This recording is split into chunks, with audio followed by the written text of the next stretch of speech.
Good evening, ladies and gentlemen. You're watching the Econ Channel 21, Facebook and YouTube. My name is Kiumars Kiani, and we have a fantastic show for you tonight.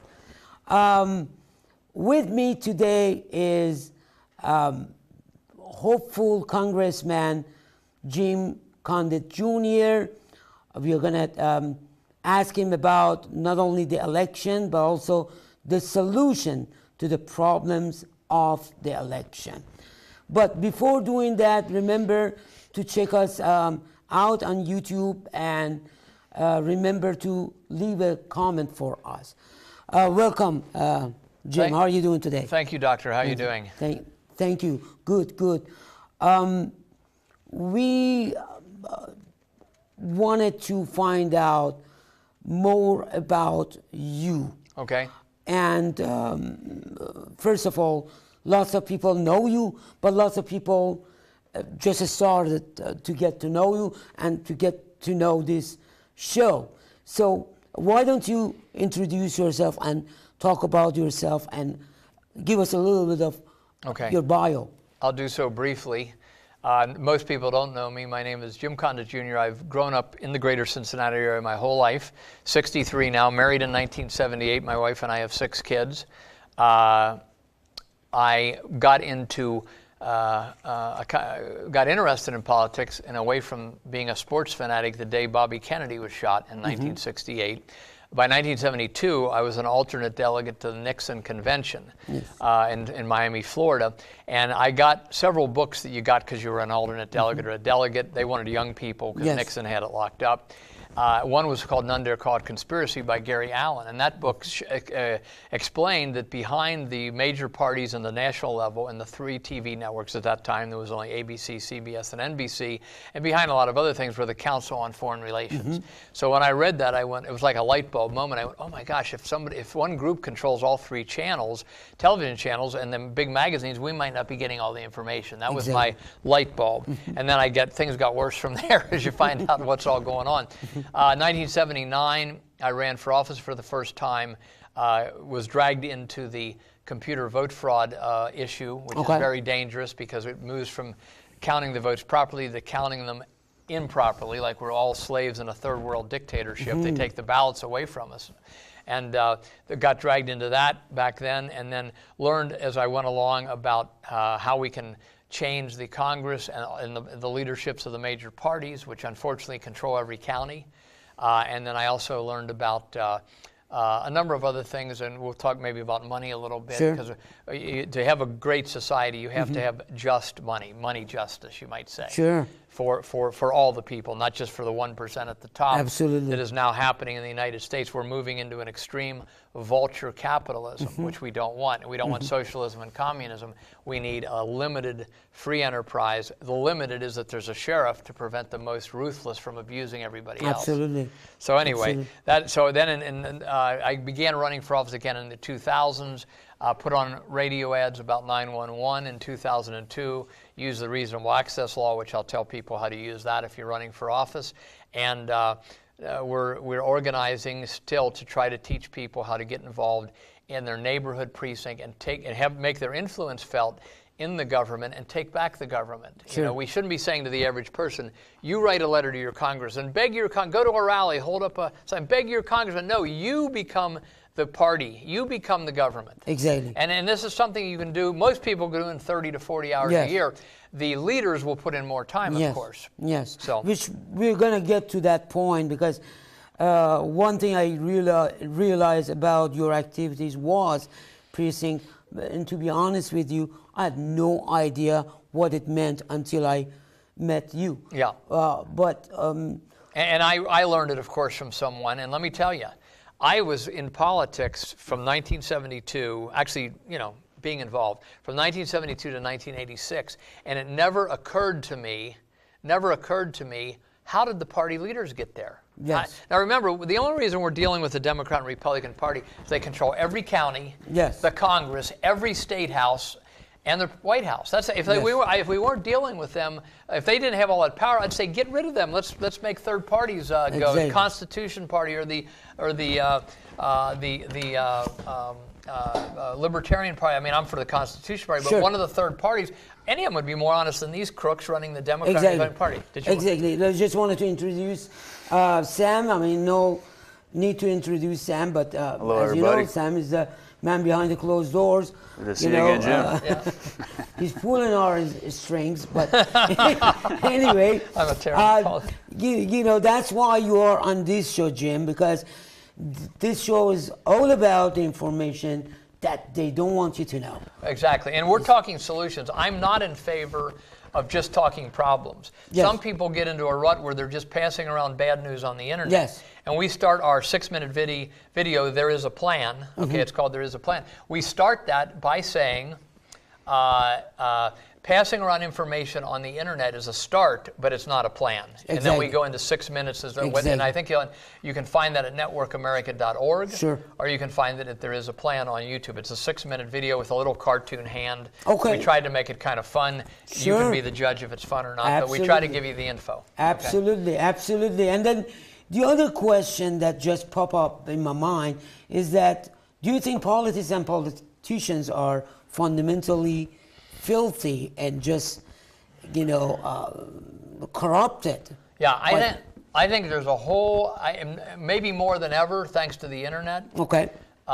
There's more people that are trying to get involved in public life that are honest and that are planning to follow their conscience than ever before. Yes. The Ron Paul movement awakened these people in 2008, 2012, and the Bernie Sanders movement, quite frankly. Now, I'm not a socialist, No, but no, I understand. got to give credit where credit is due. I'm dealing with dozens and dozens of Bernie Sanders supporters who are so outraged that that Hillary won. They believe that it was stolen by computer. So do Sure. I. So do I.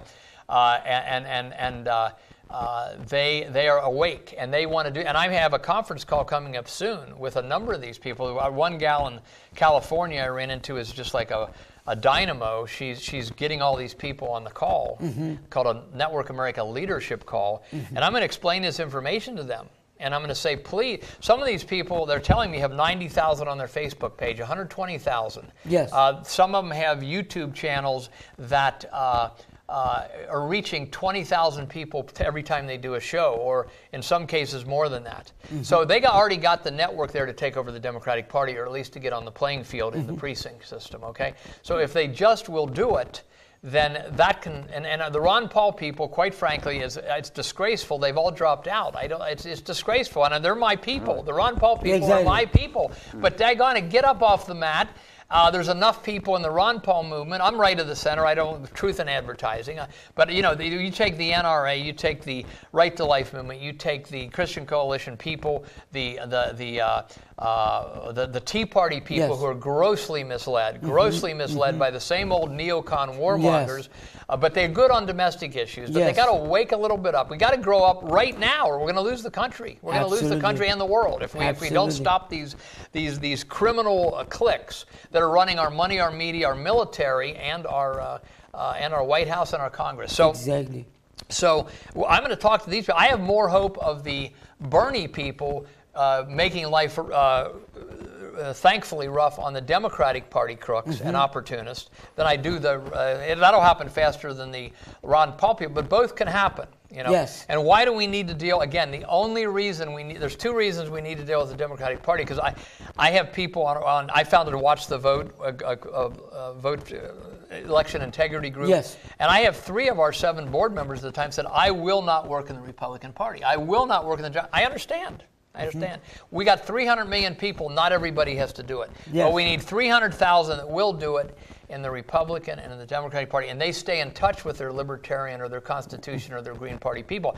You're not really entering the Democratic Party. I say tell them, we are here to throw you out because Yes. you're betraying the country. Don't if you go and eat their cheese, brie cheese, and wine, you know those.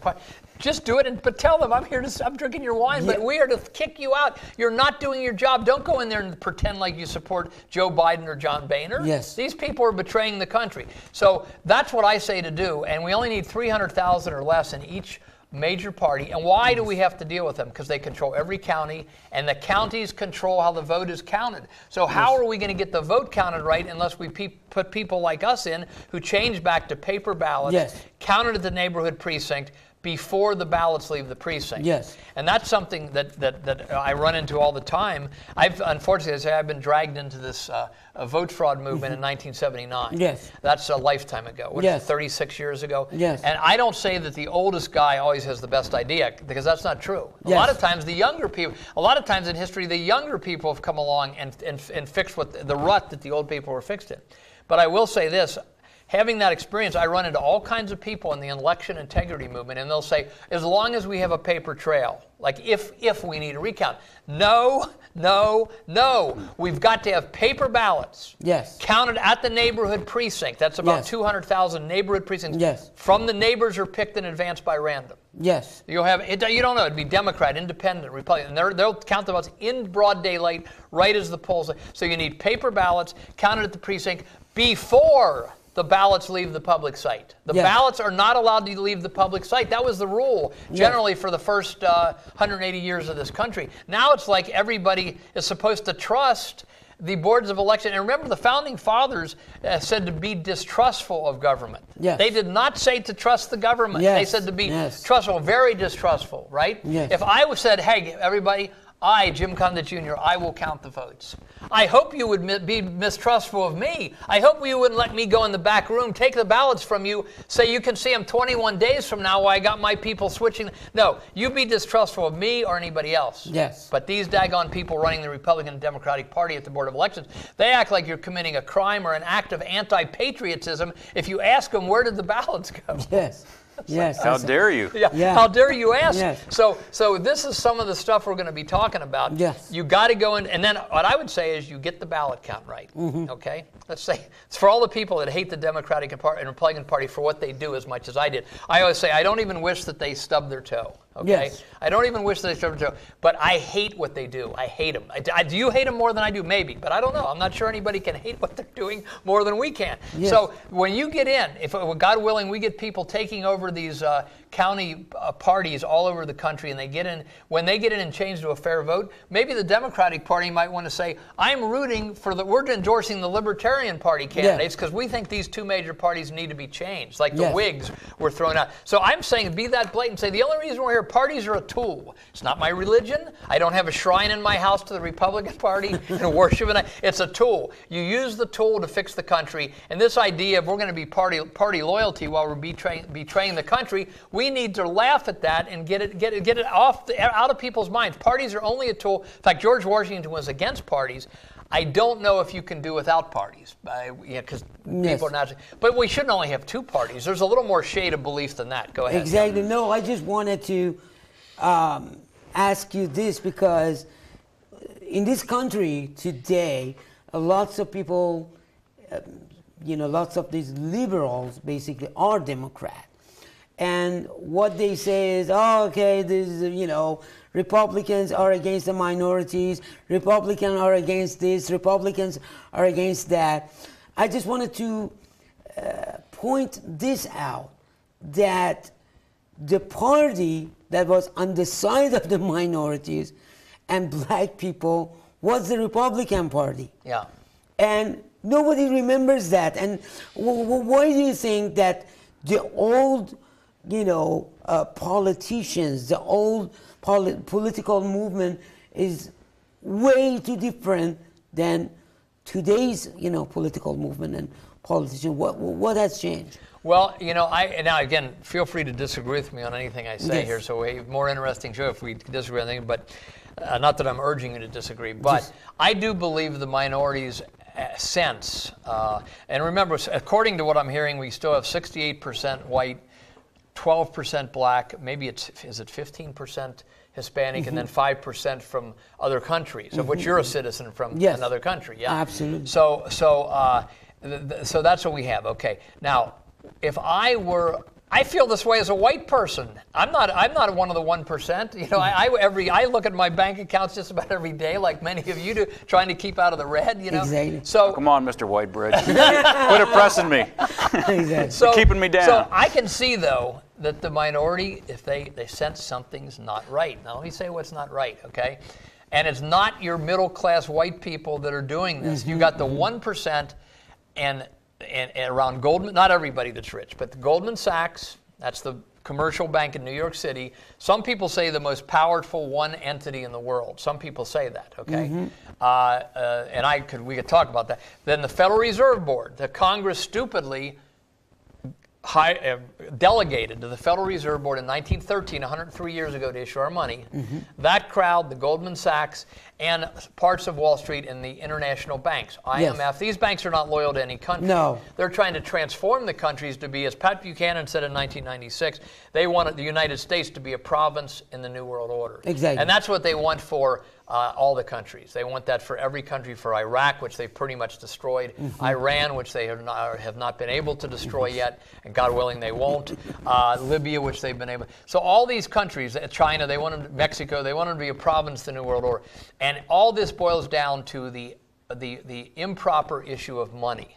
Okay. Now, let's talk about that for a minute. Sure. And this is what, if Mr. Trump gets in, Donald Trump gets in, he needs to this is what he needs to do. He needs to fix this. And of course, this is where you get killed. This is where the Kennedy brothers were shot, and Reagan was shot. He said he was going to remove Paul Volcker, the head of Federal Reserve. After he was shot, my friend saw on TV shortly after, they had a White House Oval Office meeting with Paul Volcker, who was head of the Fed, and Reagan basically said, "You're doing a great job." This is after he was shot. So this is dangerous, but there's a provision in the Federal Reserve who issues all our money in secret. How powerful that a private company, they're in the phone book next to Federal Express. They're not in there in the government section. But they were given the power by the Congress. They didn't come in and take it. They were given it.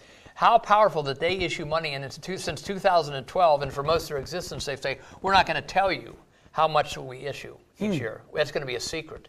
Their meetings are secret. They don't have to give them out for 3 weeks later. It used to be 6 months. Talk about insider trading. Is it the F5 number? Is that the right name for it? It might be. It's the amount of new money they issue into circulation. But they don't tell anybody anything.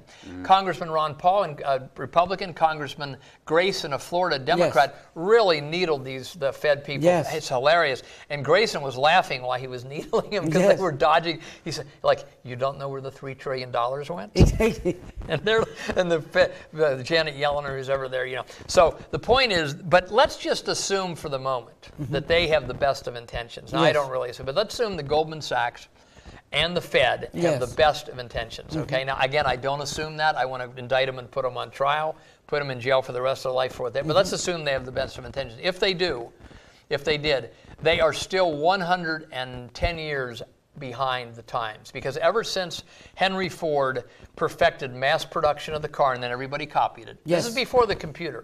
Ever since then, they're out of step. And here's what the reason is. And I urge people to study this. I don't expect people to jump to this conclusion just in a minute. But on the one hand, we have Keynesian economics, which is I don't know if most people have heard of that. When I was in school, they mentioned that all the time. Keynesian, and this was this guy Keynes, after World War II, who said, when you need money, print it and take a debt from the Federal Reserve. In other words, up your debt and print it. And I always thought, boy, what's the end game there? Your debt keep it high. Well, that's what's happened, right? Keynes was the banker's man to refute social credit, or we call it American national credit, because it's not socialism, but social meant all of us, all of us. Okay. And then there's socialism and communism, which has always been a mask for the bankers, the billionaires. The billionaires created socialism and communism. The billionaires, be like Trump, repeat yourself. Billionaires created socialism and communism as their mask or their front to control the common people. Absolutely. So you have communism's very harsh. Socialism can sometimes be more benign, but there's always unnecessary central planning. Well, wasn't the Russian Revolution funded by New York bankers? Yes, it was. Yes, it was. The Russian Revolution of communism was funded by Jacob Schiff's New York bankers. So were the Nazis. I get in trouble with the right wing. The Nazis were a banker operation. Yes. Hitler's job was to round up among other things, was to round up the everyday Jews in Europe and get them down to Palestine. Yes. And then after 3 years after Hitler left the stage and all their factors, they got 800,000 in Palestine and took over Palestine, which is still threatening to cause World War III. Yes. And I did a video with Christopher John Bjerknes that is banned in 11 countries in Europe. That's on YouTube. That's my Yes. greatest accomplishment. Is that Check that one out. a friend? Yeah, it's called. It's on TargetFreedomUSA.com in the hidden history section, Nazi Yes. Zionist connection. A man in the Netherlands who uses the term rape of justice uploaded it. It's a 3-hour radio interview. Yes. He uploaded 2 or 3 weeks or a month later, he got a notice from a French judge. Now, he's in the Netherlands. Your video, we banned your video on YouTube in 11 countries, and it's Germany, Israel, Wow. Spain, maybe not Spain. I should Austria for sure, Germany, Poland, Italy. So this is my greatest accomplishment. It was done in 2007. Why? They don't want people to realize that every one of these wars have been. I'm not saying every war in history is unnecessary. You might have to defend. Every one of the 20th century's major Yes. wars is contrived, Yes. including World War II. Yes, to just kind of give a little bit. Yeah, what happened actually? Most of these wars were artificial. Most of these wars were artificial, and the ones where the organic ones didn't last that many days at all. Like right. you know, you were either in France or you know you were out of like England or whatever. But you know, also I don't know if you know, but recently a document just surfaced up that Federal Reserve and Bank of England financed and supported the Nazi regime and also the whole war. Is that something new that Yeah, came this out? is kind of new. Oh yeah, I'd like to see this because see, we did. I was taught this by a doctor who MD, Yes. anesthesiologist, Dr. Paul Rosnowski, out of Idaho, is where I Yes. knew him. And he taught me all this stuff over about 4 years. When he first told me that the Nazis were you know, that the Nazis were basically a Jewish banker operation, okay? I thought he was nuts. I mean, even though I knew about the Jewish bankers, which dominate international banking, and let me say this, though, I got to say this, there's many Jewish people on the everyday level that are fighting election fraud and fighting for Palestine. I'm shocked. Since I've been with the Bernie people, I think the Bernie people are more alert to the persecution of Palestine by Israel than the right is. The right is in this, they're all kind of cowering before this false philosophy of Christian Zionism, which says if you criticize Israel, Netanyahu, God's going to strike you. This is, everybody look up St. John Gospel, chapter 8, verse 44, right around there. Jesus fought the Pharisees when they were out of line. This idea that somebody, I mean, I'd like to get it, Q, so that I would say, now, Jim Condit Jr., if you oppose anything he says, if you ever look at any of his actions and scrutinize him, God will strike you. I'd like to convince people of that, you know. But that's what this phony Jewish shadow government, and phony in many ways, but real and powerful and ruthless, has convinced people of. But at any rate, when he told me that the Nazism was basically another Zionist operation, I thought he had gone off his rocker. I studied it for a few years. He was asking me to do this video that I did eventually. And I found out, gosh, this actually answers all my questions of World War II. Exactly. Like, why did Hitler let the British go at Dunkirk when he had the British defeated there? Yes. You know, that type of thing. Exactly. It goes back to those contrived wars. Contrived wars, exactly. And why did Roosevelt close American USA immigration to Jews in 1933 March, the same month that Hitler came to power? Roosevelt said no more Jewish immigration in the United States. Now, of course, the richer or the more clever of any group can get around that. But generally, for the average Jewish person in Europe, why did he close it off? And if you see the eulogies from Jewish groups of FDR, they loved FDR. I thought it was like the second coming, you know. And so I said, so why don't they criticize him for cutting off immigration right when Hitler came? Well, the plan, Stalin did the same thing. The plan was so Hitler's screaming anti-Semitism, the average Jewish person had one choice that was easy: go to Palestine. Yes. And then when they were put in the concentration camps, then after the war, go to Palestine. And there was a Polish lady named Dana Alvey. I don't know if she's still alive. She was in her 90s. She was a teenager, 16 years old in the camp. She said Jewish leaders were landing from America, Russia. You're saying Europe has become a hostile place. They didn't say we made sure it was a hostile place. We funded the Nazis. So it's a hostile place. You got to come to Palestine, and Yeah. that was the Rothschild's goal to take over. So it but was basically, I'll just say this: the average Jew is the victim of the Jewish elite as well as everybody else. Absolutely, and I hope they wake up to it in this year of 2016. Yes. They got to wake up to it. What is the advantage? You know, there's certain people that do well in every society. The Oriental people in America do better than the whites on average.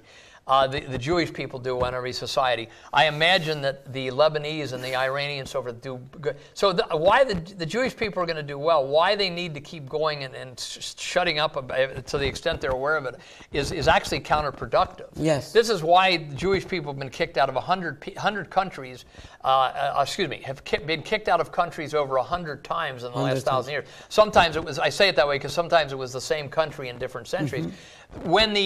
When the people realize, like Americans should realize right now, that this Jewish elite has got a stranglehold on media, money, then they kick them out, and sometimes they kick out all the Jewish people who are just living their lives. So Yes. this is, I'm for not general cruelty like the Nazis Yes. or the communists did.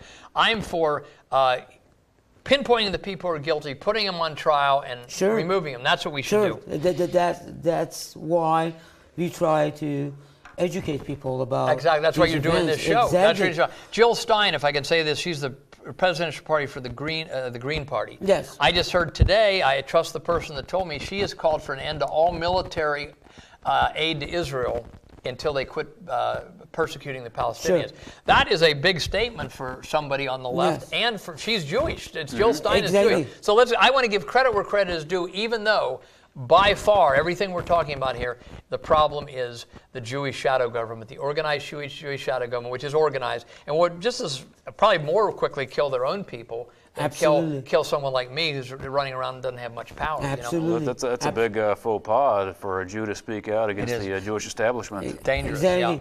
Yeah. You know, in our previous shows, we actually talked about the Hegelian dialectic, that how these shadow Jewish Zionist groups, which, by the way, they are the product of the Talmudic teachings. Right. You know, we talk about the Talmudic teachings and how different the Talmudic teachings are from, you know, Mosaic laws and other stuff. And then basically nobody in right mind wanted to move to a desert known as Palestine from beautiful street of Europe like Poland or Germany and go to and live to a desert, unless if they make the Europe so unsafe, so chaotic that they might come back and say, hey, you're talking about that desert?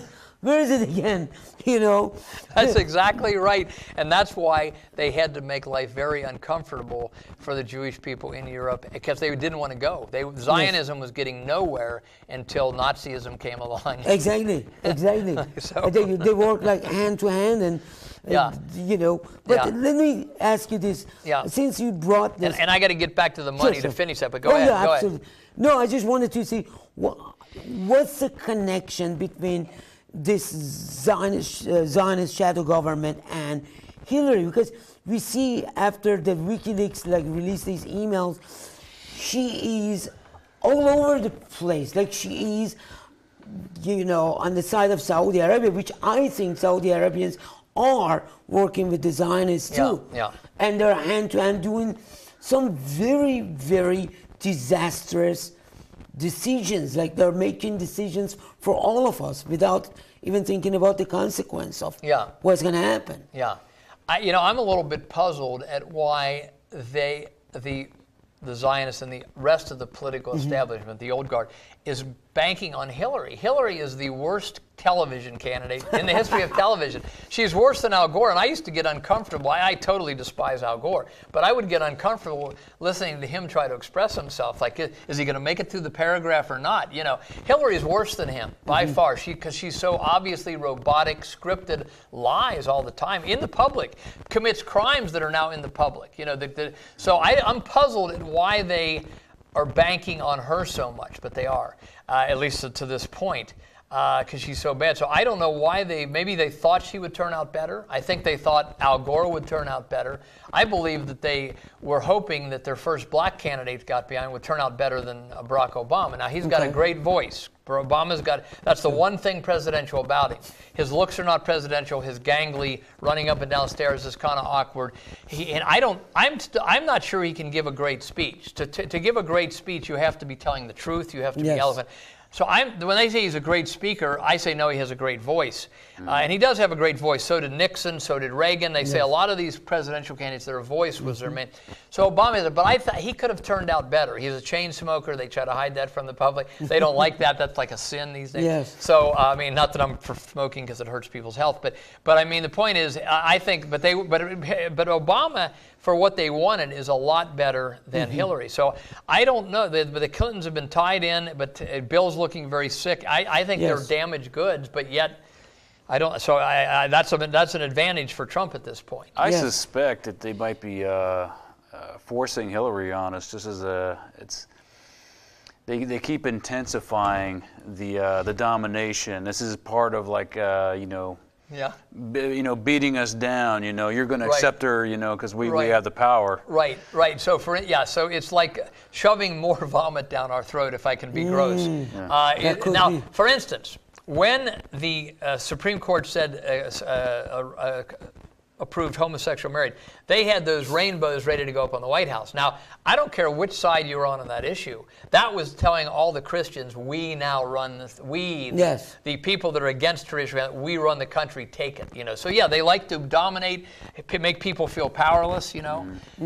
Some people said that's like when President Kennedy was shot. Earl Warren came out. I was 10. I still remember this. He came out. I saw him on TV say the documents for the Kennedy assassination will be sealed up for 75 years. Wow. And at 10 years old, I said, why? Why are they sealing this up? Well, as Michael Hoffman of revisionisthistory.org explains, that's revelation of the method, where they're basically telling you, hey, a lot of crooked stuff happened here. You're not going to see it in your lifetime, okay? Wow. And then he said, by telling you that or showing you a movie, something they've accomplished, subconsciously people feel more powerless because they're shoving it in your face and you can't do anything about it. So it's a way to kind of demoralize people.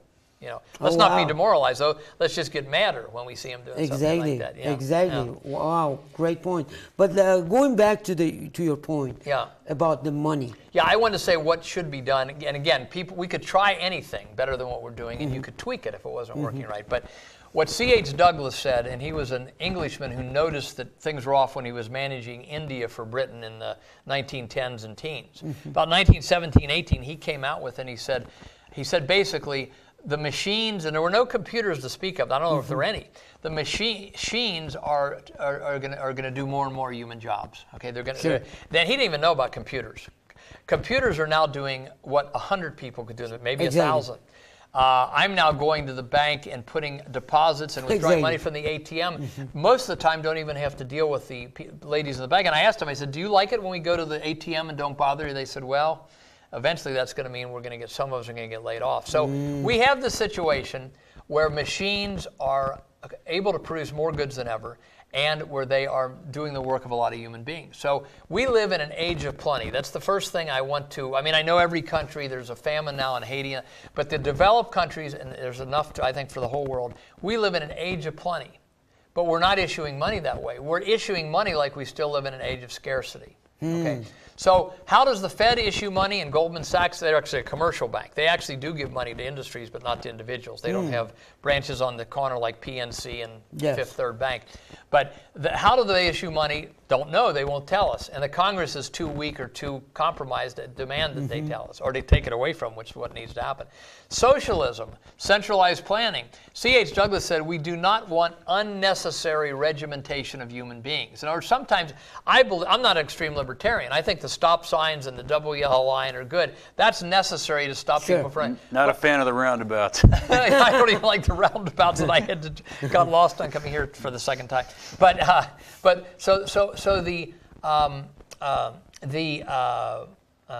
I lost my train of thought there. We were talking about unnecessary the regimentation. Yeah, but unnecessary regimentation we don't want. And socialism, and especially communism, is all kinds of weird central plans. Yes. Where you don't own, you know, the communists came in and said, you don't own your property. We now own your farm. We own your farm tools. And Dr. Rosnowski explained to me, I had heard that word communism. I think I've said it before on this forum. But he explained to me it's communism, a big commune, yes. where the people, common people are treated like animals. You shouldn't own anything. The big guys own everything. You're just yes. an animal on the commune. No human rights. You're a number to work. So communism. Yes. We don't want that. We want where the individuality of every exactly. individual is respected. Not just, we're all individuals, like, in a way you could say we're like individuals like a number, but the respecting of people's personality, help them get educated and all that, that is what we have to do as Christians, and I think as many other religions. It's exactly against the Talmudic teachings, because Talmudic teachings call people goyim, like human cattle. Human cattle. Yeah. This is exactly how communism treat people. Well, and really, communism is an outgrowth of Talmudism. Exactly. And this is tough maybe for a lot of sincere Jewish people to take, but it is the truth. In other words, Israel Shahak was a big Jewish writer, and yes. he died a few years ago. He wrote the book Jewish History, Jewish Religion, The Weight of 3,000 Years.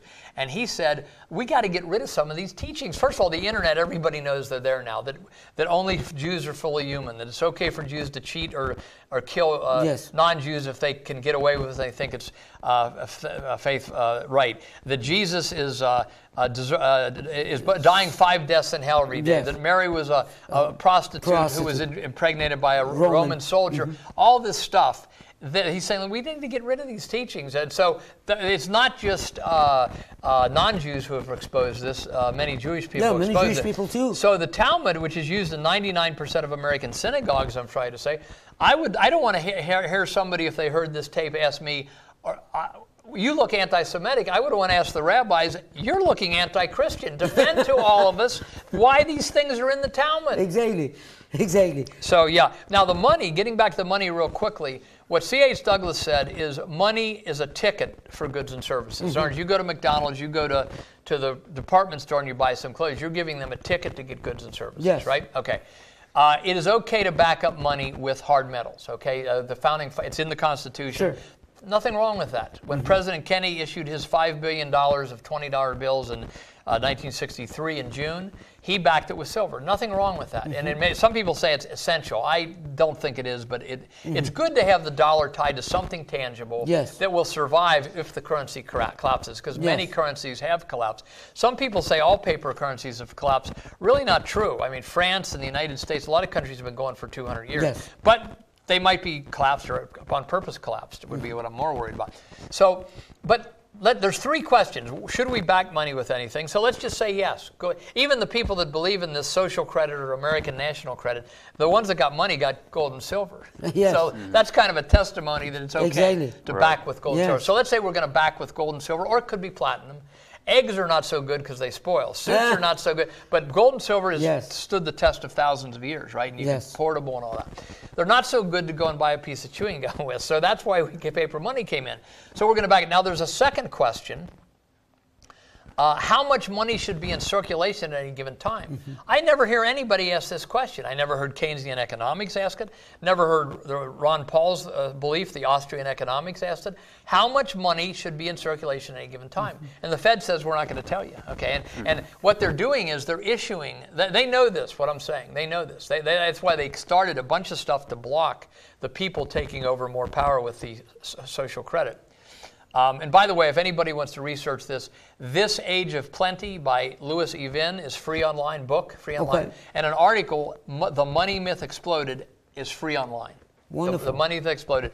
You can get a start there. Yes. But here, in a nutshell, C.H. Douglas said, you issue money to about equal the goods and services that are available. You're never going to get it exact. People are consuming and making things right now by the millions of hamburgers, eat whatever, and they're making things right now, or they're doing services right now. A nurse waiting on a patient is a service, you know. Yes. So now, as long as you can come up with enough food, clothing, housing, you know, fuel, transportation. People Yes. need to get to something. And I would add in now televisions, computers, so everybody's entertained. If you can come up with those 5 things, you can keep society running. Yes. But we need less and less people to produce those things because of the machines. Okay, now.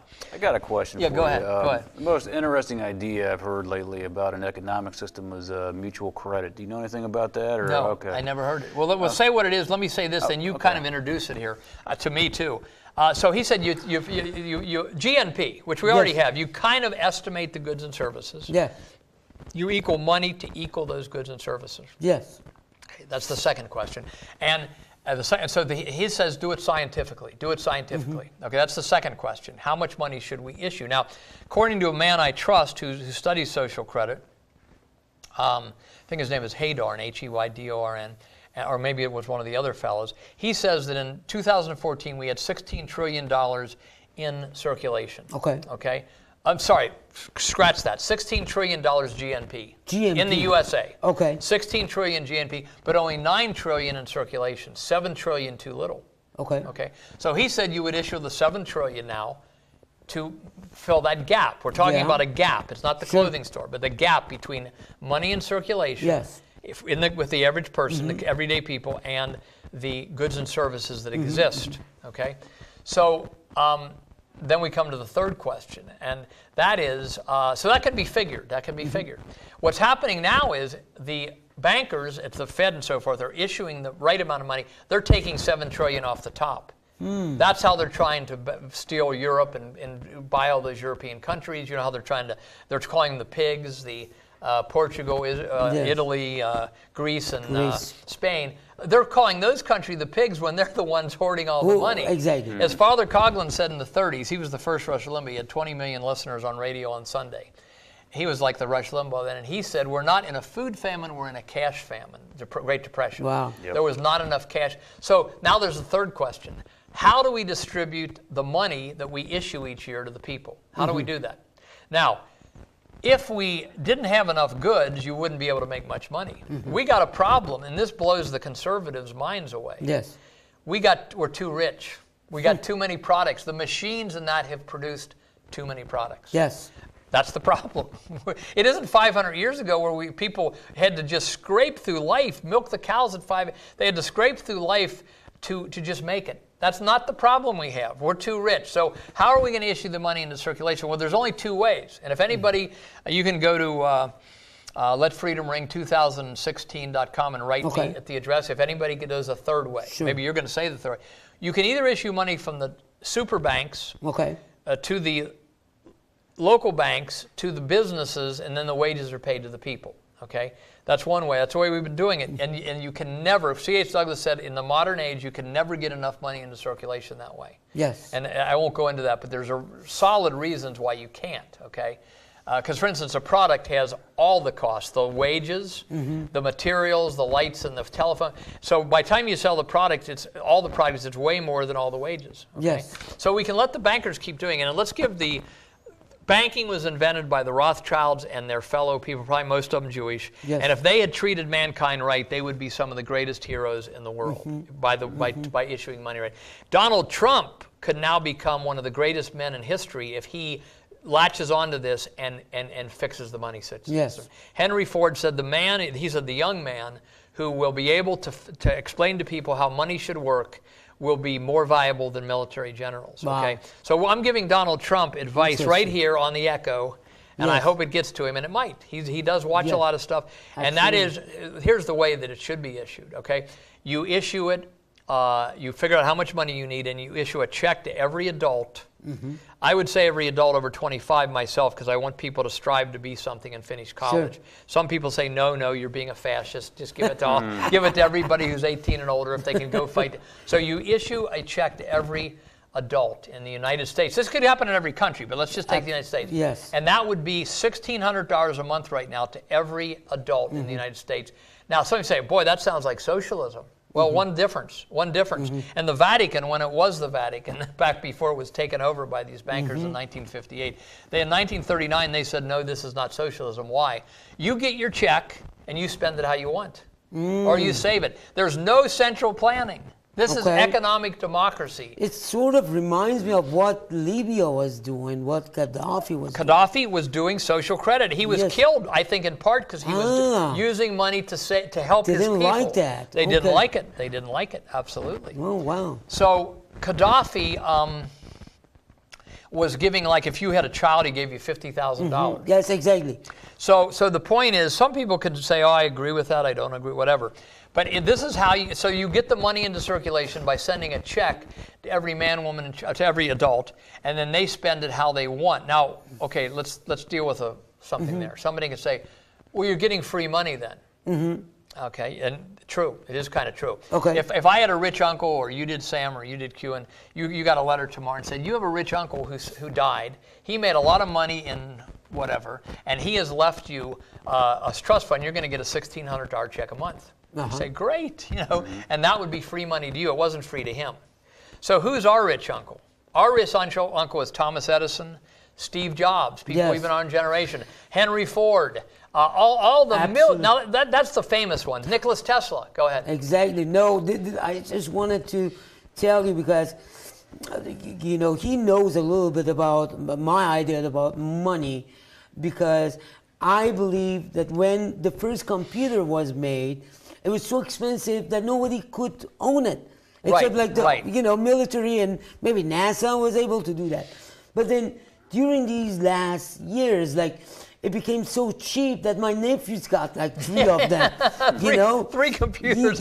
You know, and if you have a problem, you have to ask then how to fix it, right? Exactly. And what was the reason that it became? It's exactly what you're saying. This is called the human resource. You're talking about human resource. And what social credit was saying is not just this 1% that controls the banks are the beneficiaries of all our ancestors. Yes. All the innovations. Everybody shares in this. That doesn't mean people can still get rich. We're not going to take money away from Buddy LaRosa's a pizza place locally in Cincinnati. He's been around for 50 years. We're not going to take any money away from him. When I paid him money, I got a pizza at a fair price. Yes. We're not going to take money away from Bill Gates. I bought Windows. Yes. It helped me. But once it's over, we're not going to take it's capitalism, but it's sensible capitalism. Exactly. We're going to say the people that invented all these things, that's everybody's benefit, not just the 1%. Why do they get to control who gets credit and who doesn't? Exactly. See? So this way, you get your $1,600 or whatever it might go up and down, and you spend it how you want. Now the people with good products are going to become rich because they're helping you. If they got a bad product, they're not going to become rich. Exactly. Nobody's going to spend anything on it. So it is free money in a way, but it is from, and let me not only talk about Edison and Tesla and Steve Jobs, the geniuses of geniuses. Okay. Lovely, How about all the people that developed this? So when I put my glasses on, I don't have to hold a glass here, or paper, or this table that you can see. The legs work. We're not having to steady the table. There's a million little innovations, right? How are we talking to people over TV? Or if my cell phone rings after the show, and from California, somehow it'll reach my phone and not your two. All this stuff, even down the most mundane things, they are the beneficiary, or should be to the benefit, the wealth of all human beings. Absolutely. So what the United States should be doing, Mr. Trump, and I think he has the heart to do this. I might be wrong, but I think he does. We should be exporting know-how, technology, and know-how, not war. Exactly. And see, that's what he said. He said, "I don't want these endless wars." That's why they don't think they can control him. I'm not saying Trump's perfect, but I'm saying the big boys don't think they can control him. That's the problem. Absolutely. Absolutely. Lovely, because I personally believe in that, type of new capitalism that you just explained, which, the old one, unfortunately, got corrupted by, greed. monopoly, greed, oligopoly, you name it. To me, it all seems like it all goes back to monopoly.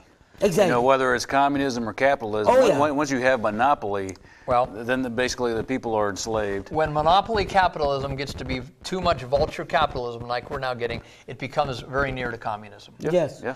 And so the point is, if anybody watching knows how a different way would be to issue money, other than either let the banks keep doing it, which is a disaster, or give the dividend each month to every person thanks to the riches of our ancestors. If there's a third way, I'm open to it, because we don't want to make a lazy population. Exactly. And I've had some people say, well, people will keep buying big screen TVs. Okay, well, Maybe. How many big screen TVs can Yeah, they buy? or some people will get into a heroin habit and have the money to buy. Well, that will happen. Some people will Yeah, destroy they can- themselves. Yeah, But yeah. most people, we can't stop that. Most people will not do that. Yes. I've noticed most people, if they have just a little extra money, they'll share it with others and they'll Yes. buy their nieces and nephews. So I'm not worried about that. I'm Yes. worried about people strangling at the end of a rope with the stores full of goods, the car Yes. lots full of goods. Most of us are I don't know about you, I'm driving a 13-year-old car. It's still doing fine. It's a Toyota. I don't need a new car. But a lot of people do need new cars, and they're not able to afford them. And yet, the car companies could fill up the car lots again if all the cars were gone 2 weeks ago. Absolutely. So the thing is, we want to issue money to reflect the goods and services, because the purpose of the economy, this is another big thing in social credit, the purpose of the economy is, so what's the purpose of the economy? People say jobs, jobs, jobs. Actually, the purpose of the economy is to get goods and services to the people. Exactly. That's the purpose. Yes, exactly. I'll explain mutual Yeah. credit real quick since you asked. Yes. Basically, it would eliminate credit, or not, excuse me, not credit, currency as we know it. Okay. Basically, a person has a debt or a, what's the opposite of a debt? The credit. Credit. Yeah, debt or credit, right? And you would you provide services, right? There's things you can do. You have skills, Sure. you know, or even unskilled labor, right? You can go do that for somebody. Okay. And a mutual credit system, they don't pay you. What the service you provide goes into a pool as a credit for you, Okay. right? So when you need a service, you can take that credit you have and pay somebody with that. Yeah. So basically, like, there's a big, huge pool, Of and people are just bartering through this pool of debit and credit. Is there any book or anything? I'd like to look at all this stuff, because you got to That's keep your interesting. options. You know, you got to know what's there. The only thing I've seen on it, and I need to look into it more because I found it fascinating, was Yeah. a YouTube video, and I don't know the name of the YouTube video. Okay, But I'll have okay. to get back to you on it. This reminds me of actually one of the science fiction movies that I watched. They had a system like that, and it just I remember it. Maybe after the show, I would remember and give you the information. Right. But going back to the election, Just leave it. um, I'll cut it off. what can be done to stop Hillary? Yeah, I do want to address that. I'm going to have to run to the restroom though. Oh, unfortunately. absolutely. So maybe you two can carry it. Yeah, go ahead and And I will be right Once back. you- And yeah, we once want you- to talk about that and a few other things, because these are the solutions. yes. And with the internet, well, we'll talk in a minute. Okay, ladies and gentlemen, you're watching the Echo on Channel 21, and we have hopeful Congressman Jim Condit Jr. with us today, talking about the issues that we have nowadays, election, money, economy, and all that. So, Sam, what do you think about basically what can be done to stop Hillary because we all know that she openly doing what she's supposed to do, meaning discouraging you and me and people like you and me to do anything, because we feel kind of paralyzed. Like, she is guilty as charges, but she's not in prison. How can we make sure she's in prison? That's a tricky one. Yeah. Because it seems like she's so well connected, she can do whatever she wants. Yeah. In fact, past few weeks, the Clintons are notorious for people dying, suspicious deaths around Oh, them. God. It's like, I think I heard maybe it's around 200 or something at this point. Yeah. Maybe more, maybe less. But just within the past few weeks, several people have died. The one name I can think of is Victor Thorne. Yeah. Who The by the DNC way, guy also. yeah.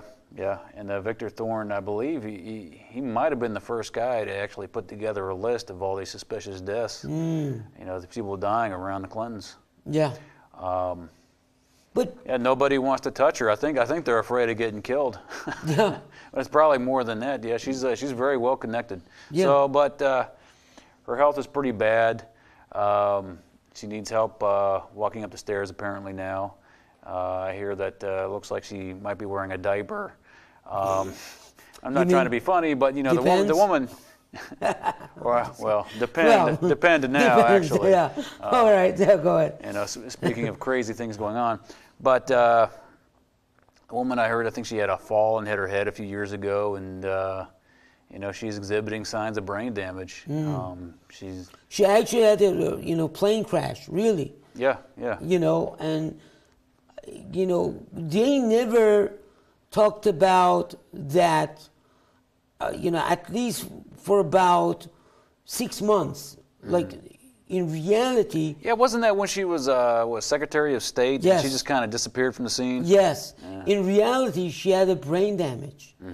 And again, don't quote me on that, but an insider told me she actually died in the scene. They took her to our hospital in, German base, but they tried to save her, but there are lots of rumors about that. But I think at least she was definitely severely brain damaged. And that explains, I'm not trying to say she was not corrupted. She was corrupted from day one. When they put her, even when she was at the Walmart's, what do you call the board of trustees or whatever she was in charge of. But I'm saying maybe that would explain that why they picked her, because she has no choices. She would say whatever they want her to say. She would say whatever. She's just a robot now. Yeah, she's a biological robot. The first one was, even though, I understand, like, Barack Obama has a good voice, but honestly, you take away the teleprompter from him, he can't talk. Well, he can't remember what he's supposed to say. I have videos that he doesn't know how to go to the next sentence. Right. I have videos of him. Not once, several times. He doesn't know what the heck he wants to talk about. The latest one is the F one that, people made videos of him because he was kind of mad at Donald Trump and he wanted to basically talk about Trump and how Trump is really defeating Hillary's campaign, and he apparently, I guess, the teleprompt machine or teleprompt screen is stop or pause or whatever, and he kept repeating if, and then he didn't know what to say after the if thing. He was waiting for the teleprompter to go to the next sentence or next paragraph. So I think these people are a bunch of biological robots now we are dealing with. That's why it's so easy to manipulate them.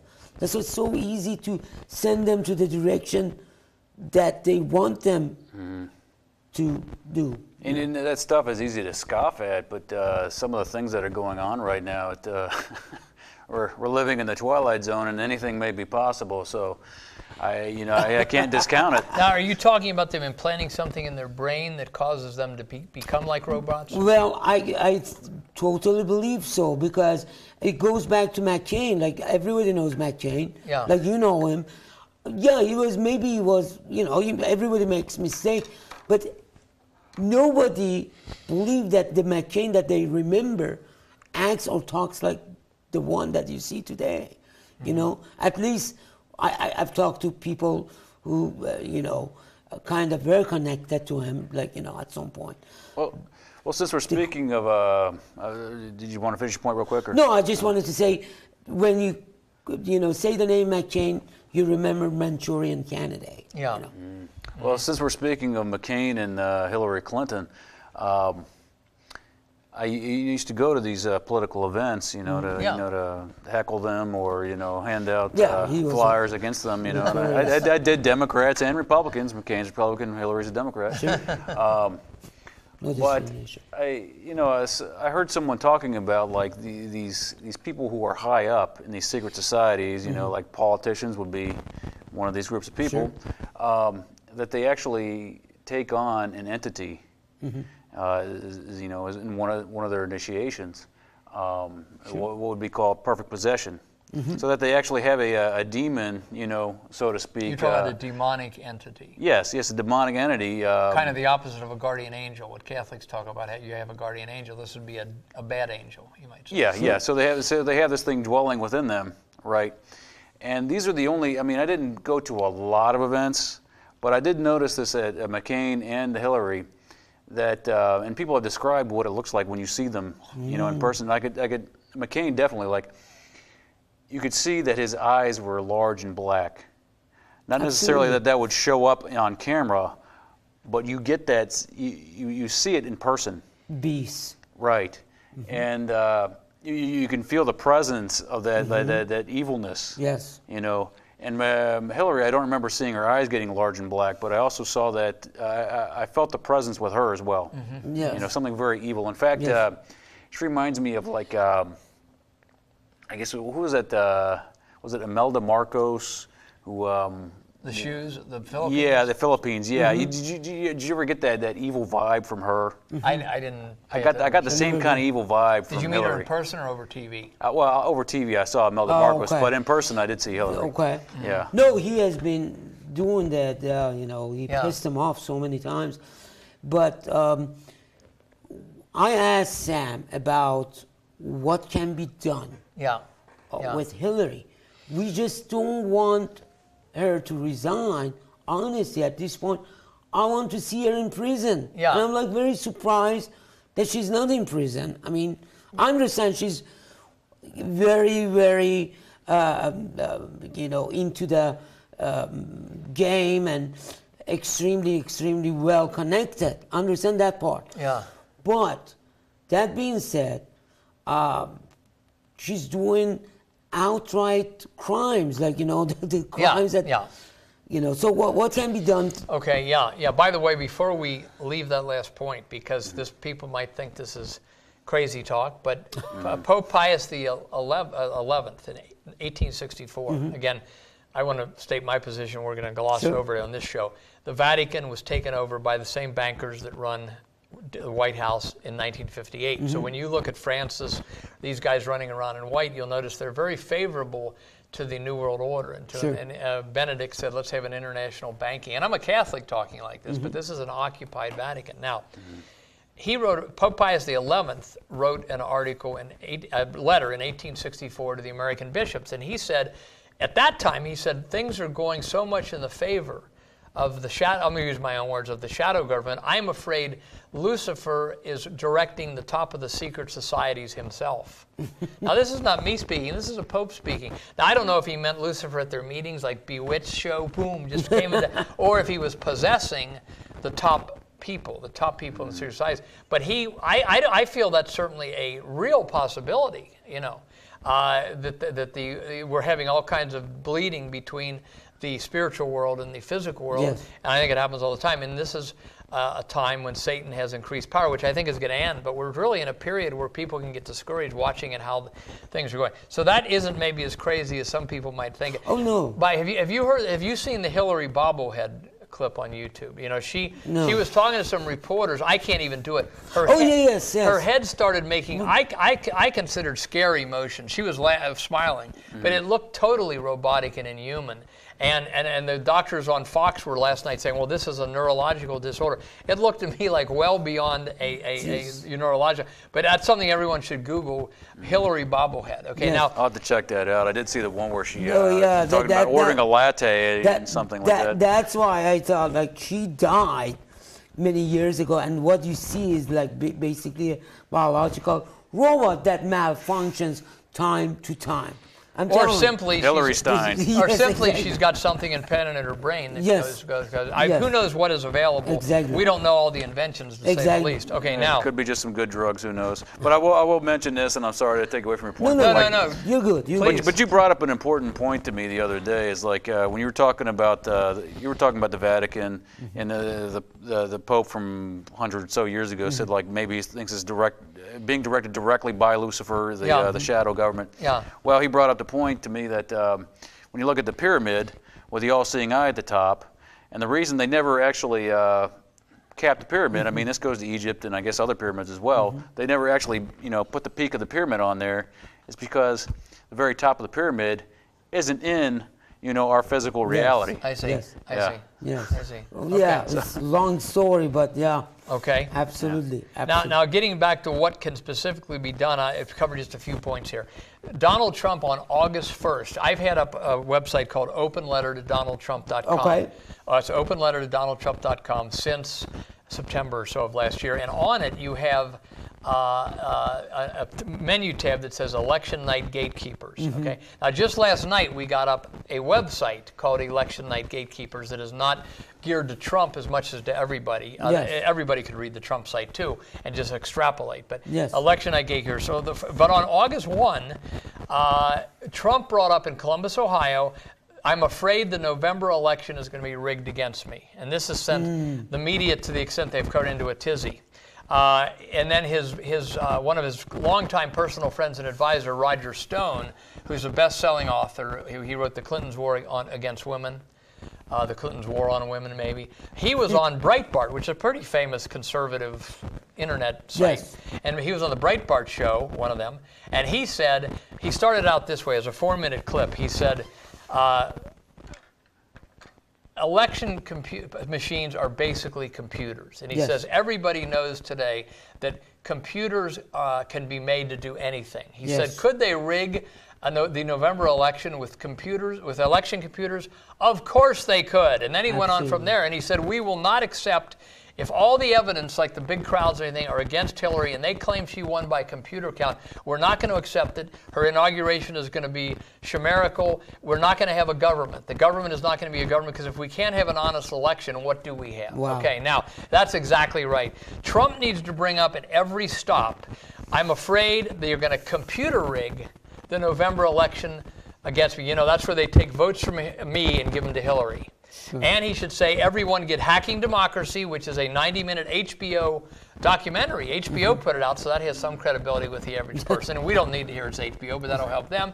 And I'm going to urge that he say, look at Election Night Gatekeepers, our website, where we explain in depth the 12 Election Night Gatekeepers and how they have us in a vice. There's nothing, the phony public opinion polls, the phony exit polls, which are all done by the 5 networks in their, Yes. in their entity, National Election Poll.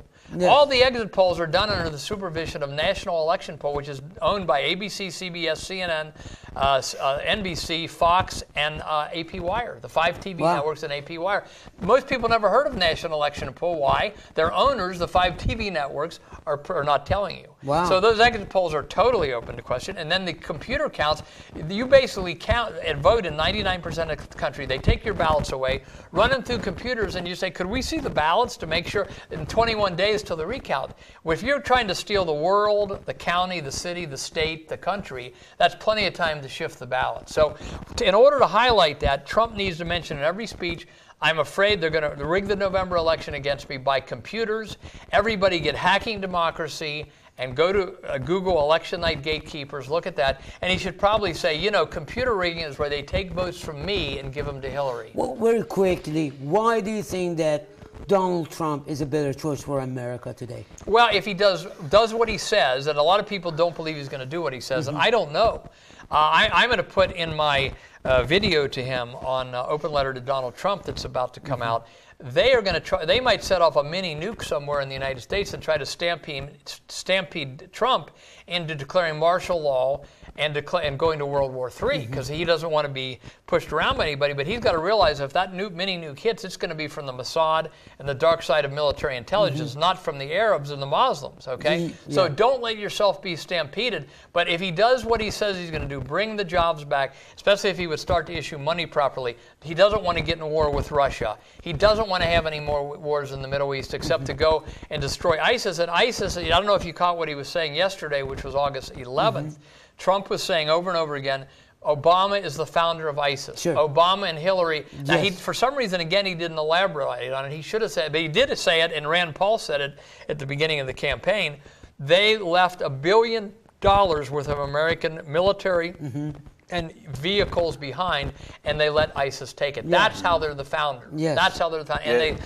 He said Obama was the founder of ISIS and Hillary was the co-founder. yeah, exactly. And then Hugh Hewitt, who is a neocon talk show host of the second tier, he had him on. He said, well, I know what you mean. Obama left a vacuum. And Trump said, no, I mean Obama is the founder of ISIS. He Yes. says, well, you mean that he could have pulled out a little better. He says, no, I'm saying he's the founder. Now, he should have gone on to explain the next minute. But the point is, all these type of things, and I could go into more. Believe me, I'm not looking for heroes. I was disgusted with everybody in 2008.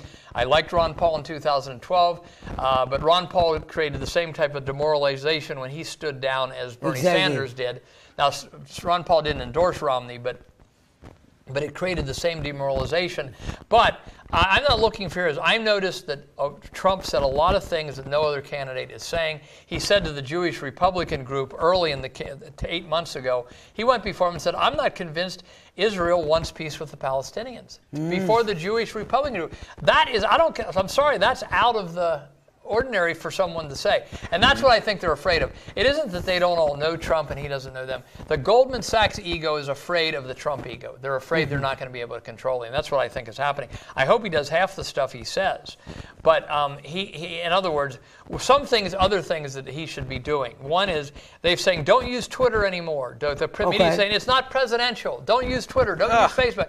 And Obama himself is like appearing on TV shows, not as being interviewed, but as an actor. Yeah.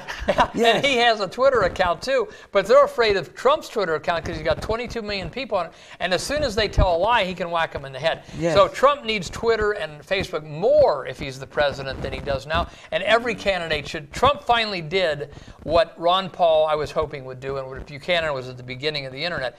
They need to answer the press right away. Another thing good Trump, even if he doesn't get elected, he's doing a good thing by saying the media is so dishonest. They're the most honest. That is good. That's what they should be doing. Exactly. And even though, we could go on. So don't give up Twitter and Facebook, not only Trump, but anybody.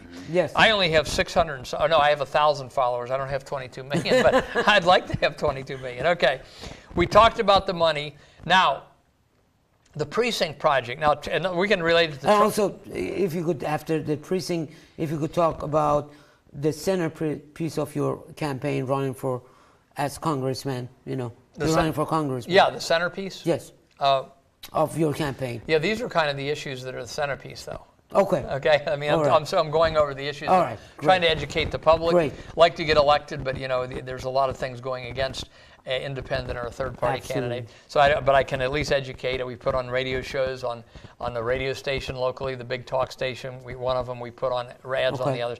So one other side thing before I end up with the two things on vote fraud and precinct. If Trump, in my opinion, made a terrible decision when he picked Mike Pence of Indiana. He picked a guy who the establishment feels they can control, and he's been a John Boehner. You ever hear of him? He was in Congress for 13 years. Yeah. You ever hear of him standing up for the American people, No. like former Congressman Jim Traficant, the late Jim Traficant? Never. So I put out a thing before he picked anybody. Mr. Trump, do not sign your own death warrant by picking the wrong VP. Yes. And Ann Coulter, not only myself, but Ann Coulter and others have said he's going to open himself to assassination or impeachment if he picks a person who they feel they can manage better than him. He should have picked Senator Jeff Sessions of Alabama, who they would have been just afraid of as they were of him. But at any rate, so what Trump may need to do, and what everybody should be thinking of doing, he may need to get rid of, if he would get elected and they weren't cooperating, he would have to invoke the precinct strategy to get rid of Paul Ryan, to get rid of Mitch McConnell. These guys are part of the problem. They're not part of the solution. Sure. And again, I'm assuming Trump's going to somewhat act like he's talking, which again, I'm making a leap of faith because we could all make an argument why this will not be happening. Yes. But at any rate, so what I'm saying is, Trump, as a president, could say, I want everybody who supports me to go into the precincts, and I want a my agenda pro bringing the jobs back home, pro not going to war with Russia, pro stopping the continuous wars in the Middle East. I want that type of person to head every Republican Party in the United States, every county, all 3,000 counties. Sure. That would happen. And what happens is a precinct is 8 or 10 streets around your house, like a little country. You and all the people in that precinct vote at the same place. I vote at the White Oaks Senior Center. There's about 5 precincts Yes. vote there,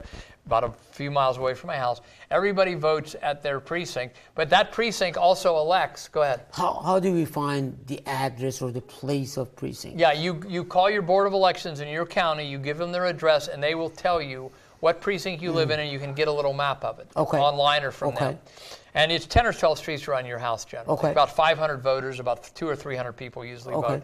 But at each, let's make it simple, it varies from state to state. Each spring primary of the even years, like May 2016 in Ohio and many states, on the ballot is the precinct executive for Democrat and Republican Party. Yes. And if there's a third party that's recognized by the state. Nobody even knows this is going on.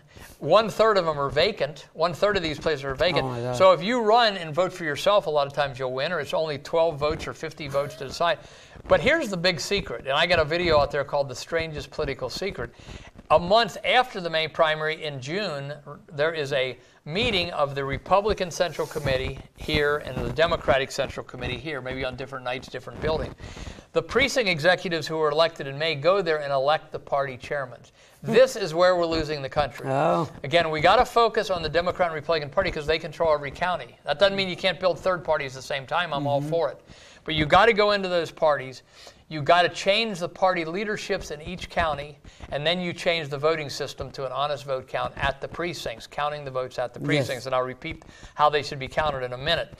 And so that is where we're losing the country. Nobody knows about that meeting in June in Ohio, for instance. Nobody's there. It's all the good old boys and their county employees, and they don't want you to know about it. Exactly. Debbie Wasserman Schultz, I heard somebody say to be politically correct, she changed her name to Debbie Wasserperson Schultz. But anyway, Debbie Wasserman Schultz and Reince Priebus, head of the Republican Party, do not want you to know about this, okay? So we got to get people on the playing field. It's like there's a basketball game going on for the whole country, and we don't even show up at the basketball court. We're out writing letters to our congressman. Show up at the game, for heaven's sakes. Then you got a chance. Exactly. So you go to your precinct meeting, and it's kind of fun, and when you get into it, it's fun. It takes 40 hours a year for the average person, but you get elected if you can, and then you go to that meeting. And if we could do that by the hundreds of thousands in the Democratic Party and Republican Party while we're building a third party, we would be on the playing field by 2018.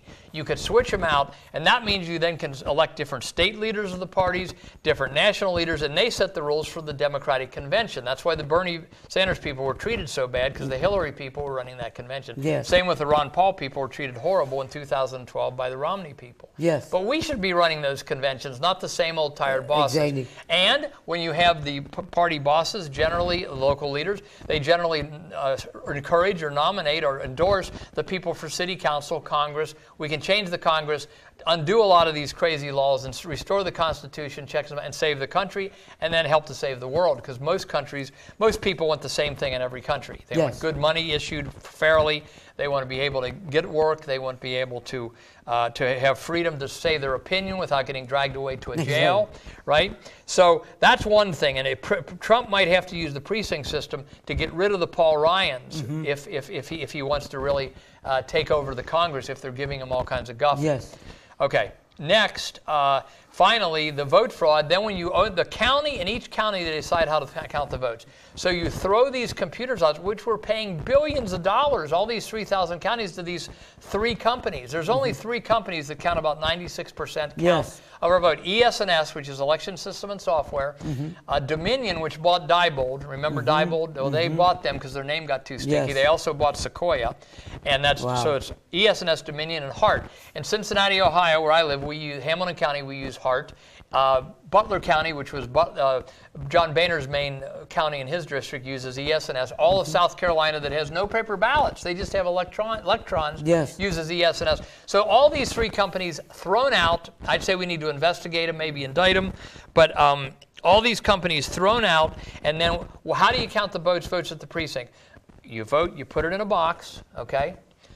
Paper, the box is there all day. You make sure there's not a foul Yes. spot on them. At closing time, you've pre-selected a week earlier 12 people from your precinct. Just neighbors are going to make $100 each. Okay. Okay. We dump the ballots out, and teams of 2. They used to call them scrutineers. Count the ballots. And then they do the 1, 2, 3, 4, and they count them. And people are looking over their shoulder. We should have a camera on the ceiling so it can be streamed over the internet, and a big screen so everybody can see it. But nobody can disrupt the count. But you want to be able to see it. The judges are there: Democrat, Republican, Libertarian, Independent. They sign off on it. That goes downtown. They post it on the wall. That goes downtown, and then you got to make sure the people downtown don't play with adding up all the precincts, which they do. Yes. So you do that, you got as fair an election as you possibly can have. Yes. And so it's paper ballots counted at the neighborhood precinct before the paper ballots leave the public site. Yes. It used to be that if anybody ran out with a box of ballots, they had to do that precinct over. Because even if they just ran out for 30 seconds, because they didn't know if a magician was switching the ballot. Yep. So in Canada, one other story on this, but you can fix the voting system back to an honest vote count by the precinct system. Yes. Okay, and if people want to look at it, and we have a thing set up, networkamerica.org. 100,000 people could go into it right now. A homeschool mother in Arizona spent months, $50,000 to $100,000 worth of volunteer work to get this up. Hundreds of thousands of people could go in this week, from the left, the right, the center. Sign up in your county. Then after you sign up on social media in your county, you meet and you plan to take over both major parties if you're an everyday person. So it's there, networkamerica.org. You can find more out about how the precinct system works there. The little 6-minute video is very good. The Ron Paul people took over Boone County, Kentucky, which is about 10 minutes from here. The Tea Party people took over Warren County. We have those examples in there. But you need also to have these other anti-neocon views, Yes. and we have to bring to justice the people that did 9/11 and all these false Yes. flags, which are not the official story, which I know has been your big issue. Sorry if that shocks everybody. Grow up and do 10 minutes or 2 hours of homework on the internet. Absolutely. Look at 9/11 Mysteries by Sophia. Look at Behind the Smoke Curtain, especially the last 30 minutes of it, or 60 minutes, by Barbara Honecker, who was assistant to Reagan. And look at the architect and engineers for 9/11 Truth. Yes. 2,000 of them say what they claimed is impossible by physics. Yes. Impossible. And you know how many engineers are in that other group opposing the architects and engineers? None. Yes. The only people that came forth were the one paid off or pressured right at the time to go on Yes. those PBS specials. There's no organization opposing the 2,000 architects and engineers led by, I think, David Ray Griffin and Jim Yes. Gage, maybe. So do 15 years, do 2 hours of homework on 9/11 and grow Exactly. up. It was a inside job, largely a Israeli operative job Yes. with the dark side of the American military to do what? To get us into endless wars in the Yes. Middle East and to bring a police state at home, which they're trying to do as fast as they can, including gun control. And and another thing, I got to say this because this is important. A lot of these things we've seen in recent months where people are shooting, these are also contrived events. I'm not saying nobody died. Some people are saying nobody died at some of Yes. these. But these are contrived events where the dark side of the military sends in people to do the shooting. Absolutely. They kill Patsy, Lee Harvey Patsy, Yes. at the site, and then they say they did it. Yes. And if anybody believes, if you think about it, this little Muslim mother, Arab mother, gave her 6-month-old to her mother and ran off and shot all the people that have given her a baby shower a few weeks ago. If you want to believe that, you can believe that. But the eyewitnesses on the scene said there were 3 athletic military men Yes. dressed in black with masks on that did the shooting. I saw a report where the CBS local reporter said, but now we know there was a woman. But the CBS reporter said that. Yes. So a lot of these things, you got to realize that we are being played like Hollywood is combining with Washington Yes. and doing these fake, contrived, they're not fake for the people that die, Yes. but they're contrived events to try to push us into gun control, martial law, and nationalizing the police. So we have our own homegrown Gestapo and KGB right here in the United States. Yes. No, just wanted to interject this, that surprisingly, Saudi Arabia is working with Israel against... You mean the leaders of Saudi Arabia? Yeah, no, I'm not talking of about course, not Saudi the- Arabians, but I'm talking about the House of Saud, but Yes. let's put it that way, which is really a secret society by itself. Yeah. You know, and I totally believe they're Zionists too. Yeah. It doesn't make any sense, but they are.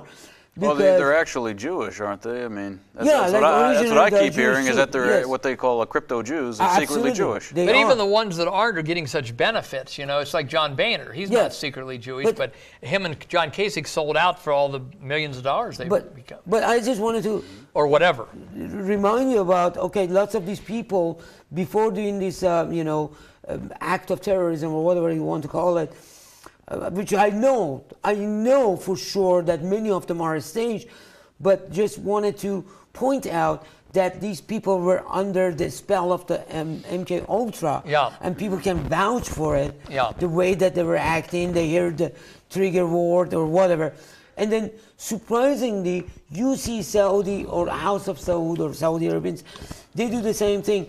They, with these madrasas and they have these mantras. They kind of brainwash these people. Kind of work hand in hand with what is happening here, and Yeah. the recent 28 pages Yeah.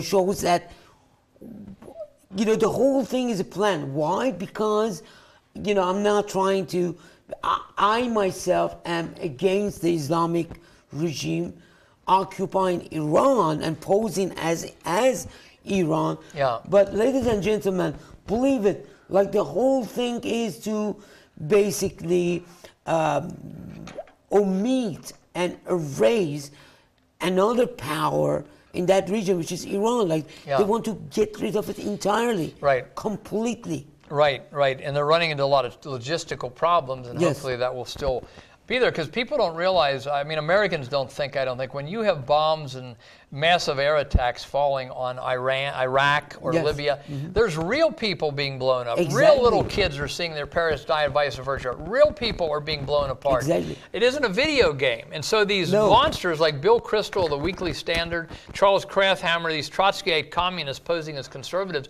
who are bloodthirsty. I don't know how else to say it, and that goes for a lot of other people.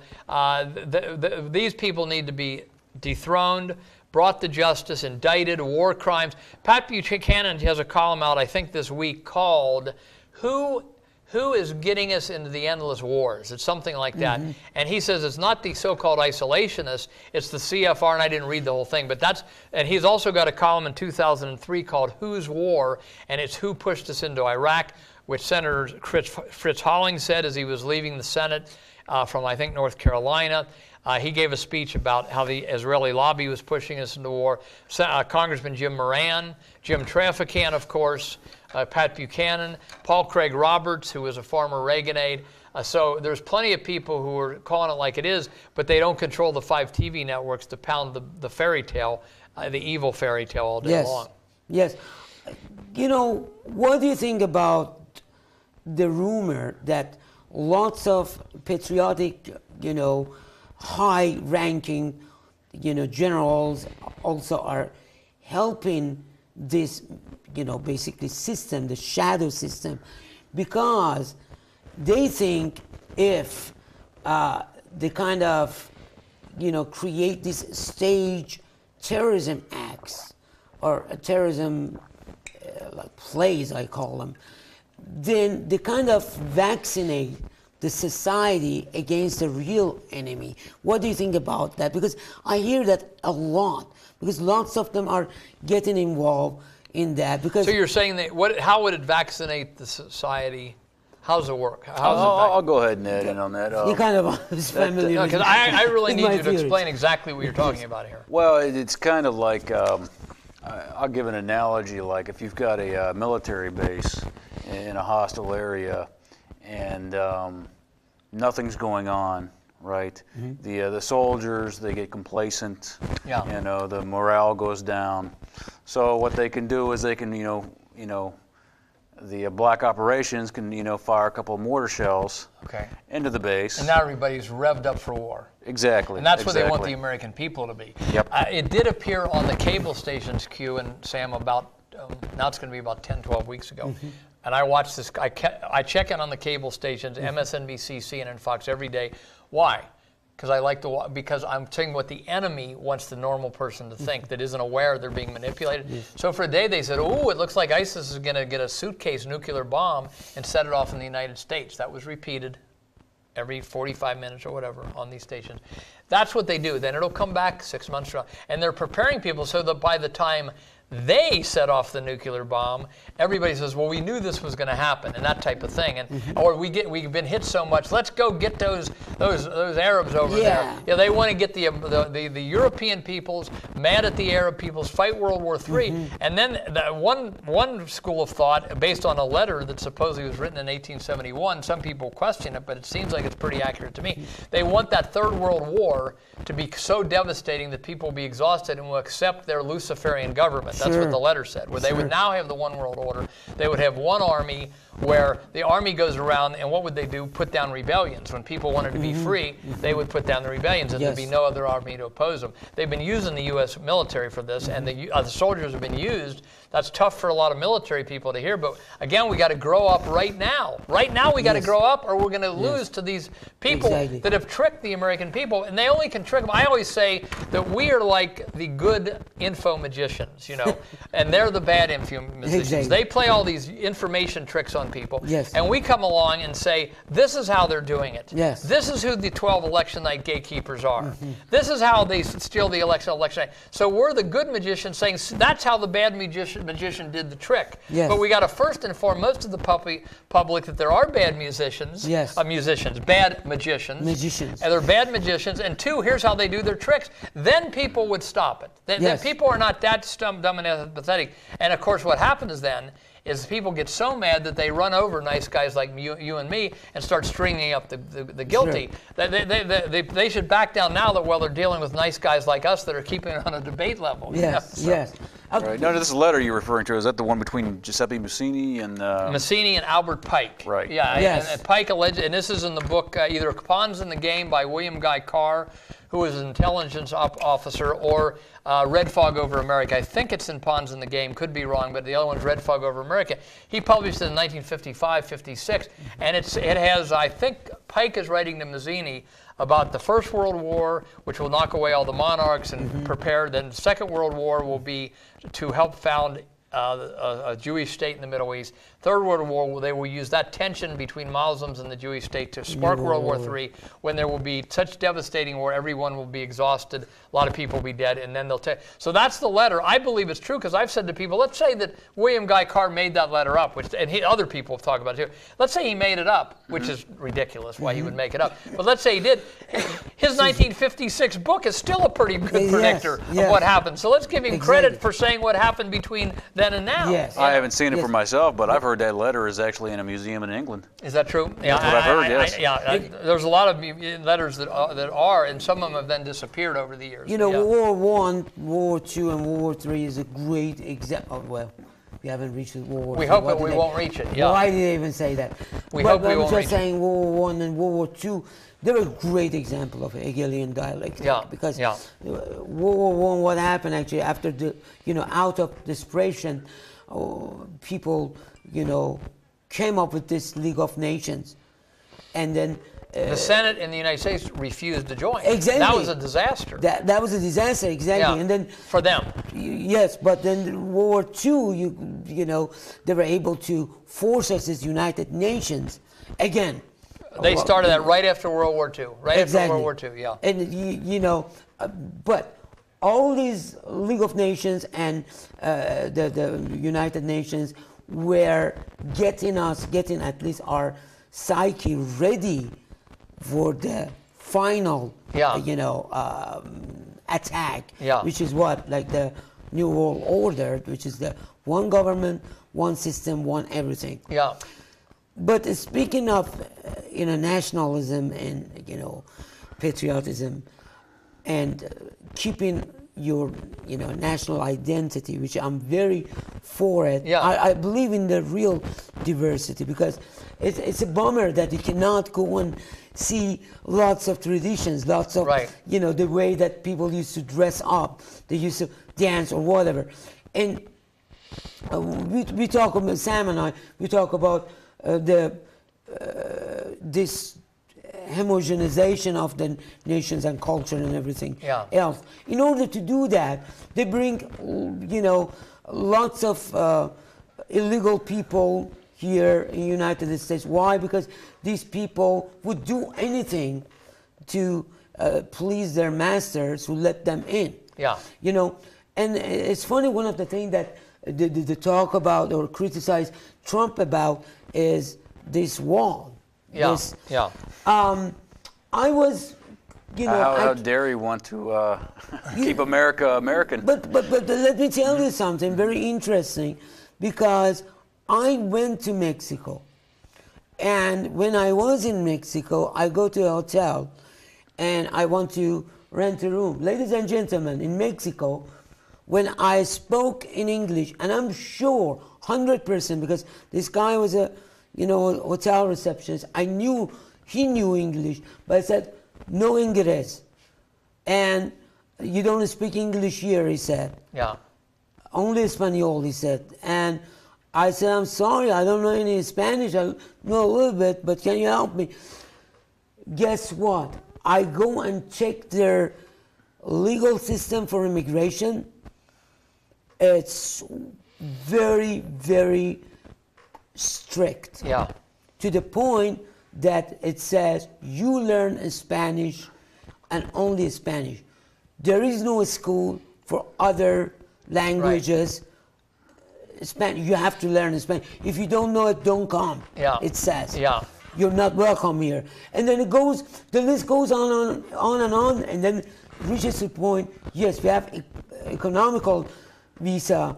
You should bring like at least 450,000 on the table, but you cannot buy a land by a lake or a house by a lake. That's only for Mexicans. Okay. Only. So yeah, the idea that there shouldn't be any of what the ruling elite in America wants is no rules, so they can make the country totally mixed up. People don't speak the same languages, yes. And of course, there's nothing wrong with sensible immigration. There's nothing Absolutely. wrong with that. But we got basically primarily the Jewish shadow government tricking everybody, and they're just pushing in as many people as they can to make it confusing and to change the character of the country quickly. Yes. So now, if I can, a form of divide and conquer. Divide and conquer. So I can say that, Q, you are a legal immigrant. Yes. And I would welcome you, because if 100 million Americans or 50 million Americans were 1/10 as well informed as you are, the good guys would win within a few weeks. Absolutely. I guarantee it. So it's not about being anti-immigrant or crazy No. stuff. It's about having sensible immigration laws where each country knows what's happening and has a sensible policy, not tricking the people to be flooded with a lot of people that don't even speak English, you know. So that's what it's all about. One writer told me in 1991, Charles Colum is a writer and a comedian, he's still alive, and he said, the races and the countries and the classes are meant to make beautiful music like different parts of an orchestra. Yes. That's what should happen. And if we issue the money properly, I think that could happen. I want to emphasize one thing, is I think I don't want to gloss over it.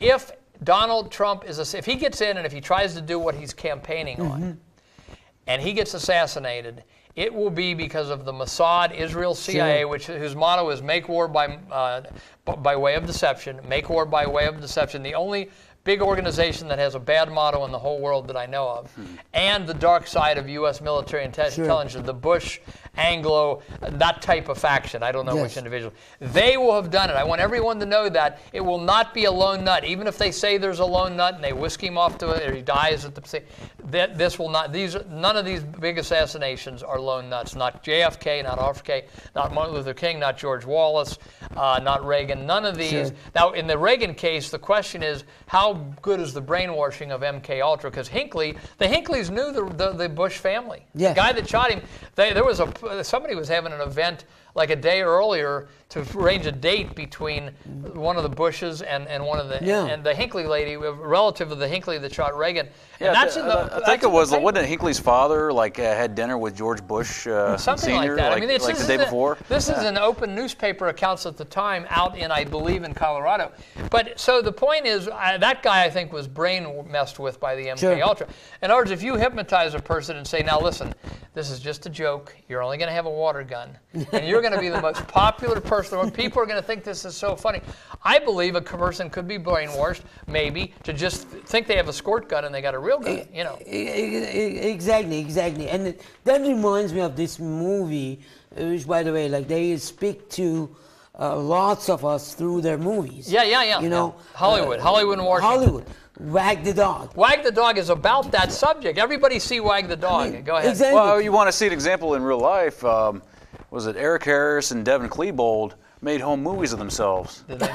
Yeah, they did. They did. And you can look them up on YouTube, and Wow. you watch how they act and how they talk.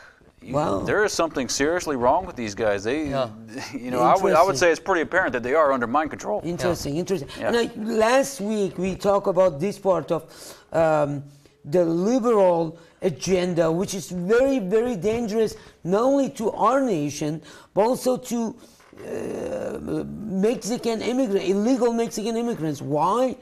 Because when they let these illegals come into this country, they're not really helping them. What's going to happen? They're going to work for the meat factory or packaging factory or this or that. They're not going to give them the right wages, number one. No benefits. If something goes wrong, if they lose a limb or something, they're not going to do anything. Yeah. And in most of the cases, they just call the immigration office and they get kicked out. End of the story.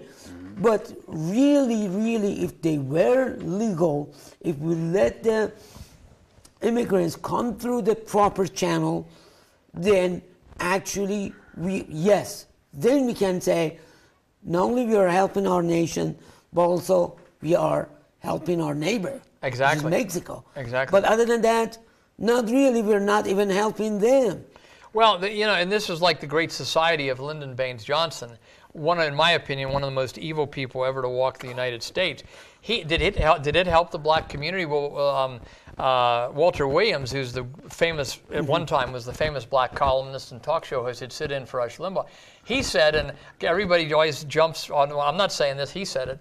I don't know if it's true or not exactly, but it's worth thinking about. He said, the Lyndon Baines Johnson Great Society between 1965 and 1985 devastated the black family more than slavery. Because it paid the wife to have children when the husband was not in the house. So the women didn't get married, had a bunch of kids by different men. Absolutely. People didn't have fathers. Now they're angry young men. 1/4 of black young men go to prison.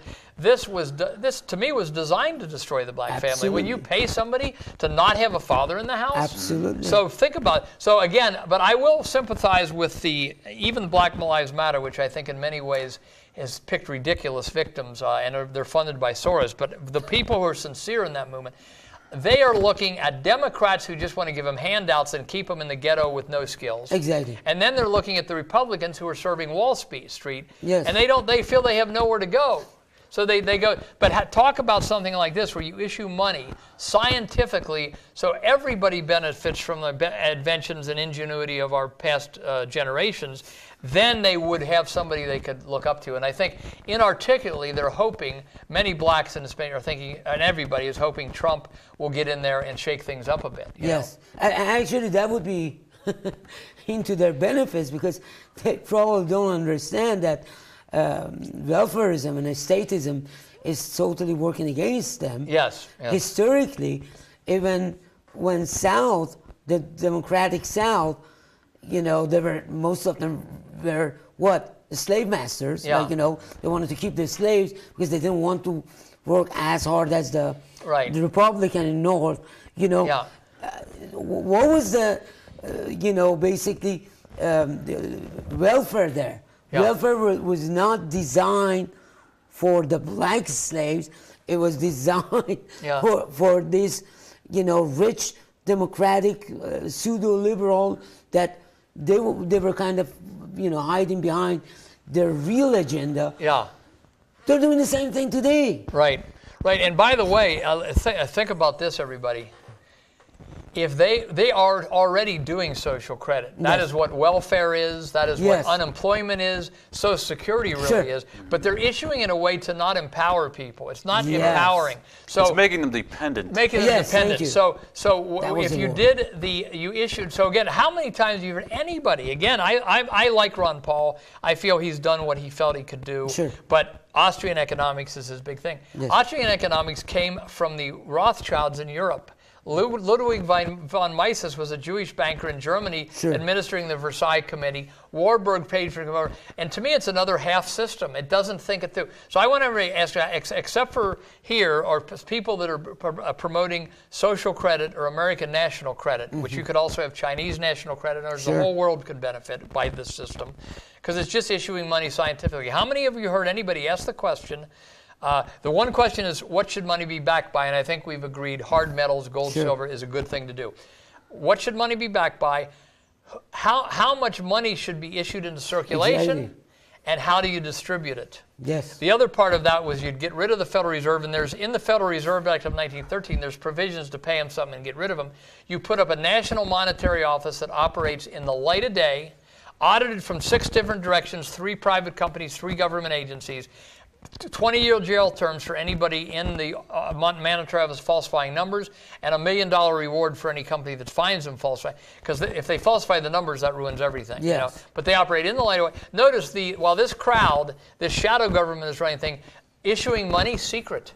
Voting secret, computer secret. So we need open voting, you and your neighbors at every place counting the vote. And finally, you also need open money. Why is everything secret? Because the bad guys don't want you to see what they're doing. And votes, they want to fix the vote. That's why they want the votes to be hit. And by the way, we got time to fit this in. I don't know how much time, how we're doing on time. We've got 15 and a half minutes. Okay, so I can say this pretty quick, and that is that I believe we need to have 3 national holidays. Yes. Voting is so important. Right now, you try to get off work, run to vote, Yes. go home and see what CNN tells you the results are. And you can see how crooked that is by going to electionnightgatekeepers.com. But national holiday, okay, Tuesday in November is the election. Okay, now, that was done because of farmers. In 200 years ago, farmers were done the harvest. Yes. Maybe we need to move the election to August or June or September, so Yeah. it's more of a friendly weather. I mean, this is something to think about. But even if we keep it in November, national holiday on Monday, national holiday on election day, national holiday on Wednesday. Why? When everybody gets off work on Friday, now if you haven't paid attention, a lot of people haven't, Saturday, Sunday, Monday, you go to meetings, you watch YouTube, you get on conference calls, you talk to your friends. Yes. You got a last chance to hear from people you trust. Who should I vote for? That's number 1, because that's important. Number 2, on election day, 3 million Americans are going to be involved in counting that vote. Let's say you got 300,000 precincts. Some people say there's 200,000. You got 10 or 12 people in each precinct. You got 3 million Americans. People say, how can we get 3 million people? Well, there's only 10 or 12 from each neighborhood. We already have 3 million people sitting there all day helping you vote. Yes. No problem. This is no problem. Pay the people $100 for 4 hours Exactly. work. Now and pay those older folks. I'm getting there myself. But those older folks at the tables helping you vote, pay them reason. They're Yes. getting like $6 an hour. That's exhausting for people in their 70s. Yes. But see, we got all the money we want for all the wars. Yes. Yeah, all the money that Yeah, they just keep exactly. But you want to make All the of it. American voting system so that we can vote these crooks out? No, we don't have any money for that, and we don't want to do it in any kind of a scientific, modern way. Thirdly, so let's say the count takes a little longer. We're trying to make it so each team of 2 only has to count 50 ballots, okay, or 50 or 60. If you need more, you get more teams of 2. Yes. If this standard voting is 500 votes in that precinct, then you're going to have 10 teams of 2 instead of 4 teams of 2. Okay, these are all simple, and people would be glad. Housewives, laborers, they'd be glad to make that $100. Anybody would. Plus, Yes. it's kind of. And Jim Collier, who wrote "Vote Scam: The Stealing of America," our story is chapter 12, by the way. Strange Bedfellows is not our Cincinnati story. He said, make it a part of the law that one of the 8 scrutineers at each precinct is a high school senior or a college student to train the next generation how it Wow. should work so that we never get fooled like this again. Exactly. Okay, so Wonderful. so we do that, and then why Wednesday off for another national holiday? Because if somebody had to stay up late counting till midnight or 1 o'clock, they could sleep in the next day. Exactly. This is important. The who we put in office decides so much of our domestic policy and our international policy, and national defense is against foreign enemies. Domestic voting, honest voting, is against domestic enemies. Yes. And the longer we've had secret, easily rigged computer voting since the 1970s, the more domestic enemies we have in office queue. Absolutely. And they don't belong there, most of them. They can't Exactly. prove they belong there. Go ahead. No, I just wanted to say you're absolutely right. And ladies and gentlemen, that's why we have this show, because you need to understand how to, stand up. And Can this go, or will you, Paul, put this on YouTube or not? Does this Oh, yes, yes. Absolutely. Because if Go you on don't want YouTube, to, I want to put it up because we've Oh, no, covered a lot absolutely. of. Yeah, we've And covered a lot of ground here, and we- we've covered solutions. We've covered solutions here. Exactly. We just don't talk about problems. Problems, everybody knows about them nowadays. But the solutions, these are the solutions. Please pay attention. And Sam, hopefully, do a little bit of post-production. I'm sorry, Sam, and put the websites and other things that you mentioned. I mean, I can do that too. I can help you do it if you want to do that. Or I can do it once I get the MP4. I can do the. No, we'll add it. We'll Okay. add it. I think so far we're doing pretty good. Yes. Yeah. No, I was just Right. kind of- No, but this is. I appreciate the forum, Oh, and anytime. we got the solution on precinct, how to take back Yes. your country from these opportunists and criminals running the Democratic Yes. Republican Party. We got the how you should count votes, and that's the only way to do it. The other ways all leave things open to. You just don't know if you got an honest person this year, maybe a dishonest computer 2 years from now. You just Exactly. don't know. So, and then finally, the money justice for everyone, which is a limited free enterprise, and the limited is having a sheriff, like you have a sheriff to stop the gangsters from taking over your neighborhood. You have a monetary sheriff and courts of law and all that to prevent the ruthless from abusing the everyday person. David DeGraw, in a book called I think it's called The Economic Elite Against the People of the United States, David DeGraw says in that little booklet that what they're doing to the world is economic terrorism. What the big, banks are doing, he calls it economic terrorism because it caused so much hardship and people commit suicide and they feel so Yes. inadequate when they can't provide for their family. But there's not enough money in circulation. That's in the Absolutely. pockets of the everyday people. Absolutely. It also creates violence because when people cannot meet the ends. This is where people then think, well, maybe I'll start selling drugs, or Exactly. I'll get, Exactly. or I'll rob a store. Cranky father and cranky And I'm not mother. justifying robbing a store, but this is where people. Why have push them to the edge where emotionally is they're so fragile? Exactly. Exactly. And that's why, whenever they are even at home and they're not a slave physically, they have no stamina and energy to talk to their children. When people want to escape, they want to Exactly. zone out and watch TV. They want to, Exactly. And, Yeah, we've got a whole host of problems. The money is definitely a big factor in that. Yeah. Yes. Yeah, people, they work, they don't have, time with their kids. they're always in debt. They're falling behind. The women aren't at home. The women aren't home. The men can't earn enough of a wage to support their family, Family. on their own. So the women have to work. So the kids, they're in school getting brainwashed. And, Yeah. And computer games and whatnot become their best friends. Yeah, and of course these things are fun for people and entertaining. I mean, I'm easily entertained. You sit me down in front of me. So the kids got to be helped by the parents to not develop themselves. And 800 years ago, St. Thomas Aquinas, he isn't the only one, but he said the earth's goods are here for everybody, and for people to develop their personality, Yes. and to develop their spiritual life if they want to, and their intellectual life, and all this stuff. And so that's what the goods are here for. So we don't want socialism or communism, which actually say you don't have a right to private property if you get too far into that. It's communism for sure. We want We want something, I think, like this social credit that gives you free enterprise. The inventors get rich. Everything's going as now. Banks still exist, but that make sure that scientifically you have enough money in the everyday people's pockets. That's what we want to. We want to shoot for that. And if it doesn't work exactly right when we first do it, we tweak it a little bit. Sure. What we don't want is the Rothschilds or whoever's ever up there now, the vulture bankers who, and a lot of people give in to greed, not just those bankers. We don't want them having such a stranglehold on the economic life of the country. Yes, yes.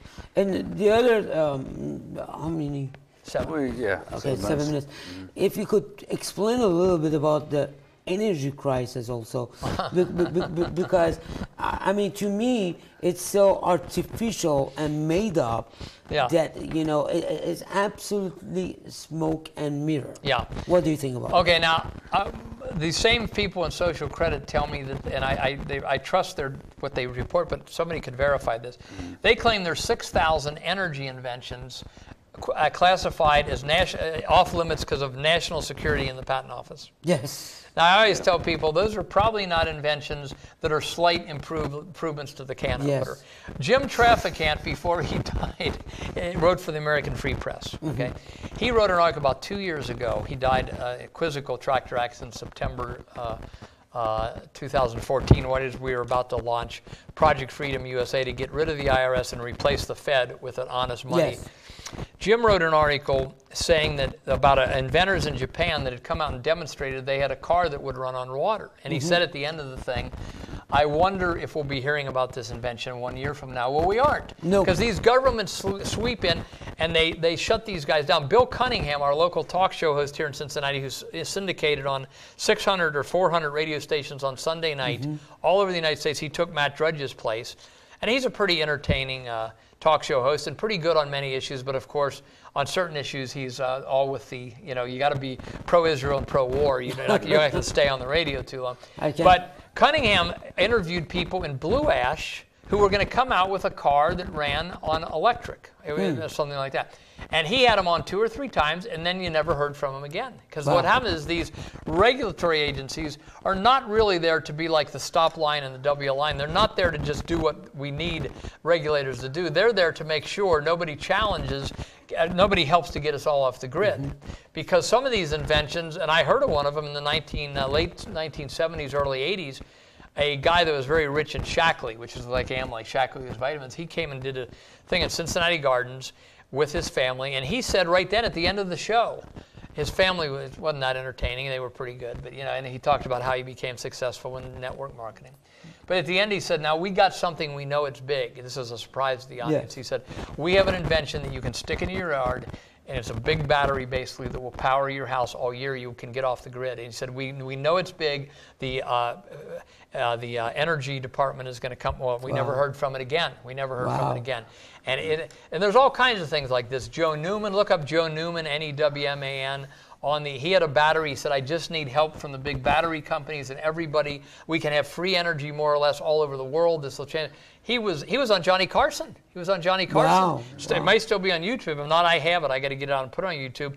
And him and Carson were talking about this. The only time I ever saw on a night-like show when he was talking about this energy, somebody did a very crude cut, and then him and Johnny Carson were talking about his son doing wheelies on a special wheelie bike he made. So obviously he said something. Or Johnny Carson said something there. Yes. But no, there's energy inventions all over the joint. This is, we got to move into the age of plenty. I believe we will. I think we might have some trauma before then. The good guys are going to win. But let's, we got to do these practical things. Exactly. Yeah. Well, you were talking earlier about, sorry, I lost my train of thought, but that would be easy to do here. I've seen 3 different videos of 3 different types of engines for cars that run on water. Neither one was Japanese. Okay. There's all sorts of these things out there. I don't remember what I was going to say. You were talking about like in the olden days, you got to go milk the cow at 5 in the morning. You know, you're basically knuckles to the grind just to make it, just to live, right? Energy is such a labor saver, right? That's right. Okay, and they want us to have just enough energy to be efficient for them to do the work that they want. Exactly. But they don't want us to have enough energy for us to be independent. Independent. And to be able, Right. and then you'd have all people thinking up new ideas, inventions, and just different ideas on how to run elections better. It would free up people's creativity. Yeah. Energy is one of our most important resources. Absolutely. And they have control over it. I totally believe energy is the real currency of the universe, not only Yeah. any Yeah. nation. Well, basic- and what Tesla inventions have they bottled up? You know, Tesla's stuff was rated at the end of his life. If you haven't, Yeah. we never heard, and I went to the best schools. I don't mean to brag, but St. X High School was Yes. rated St. James High School in Cincinnati was rated 28th top economic by all the, however they do it, SETs and all Yes. that.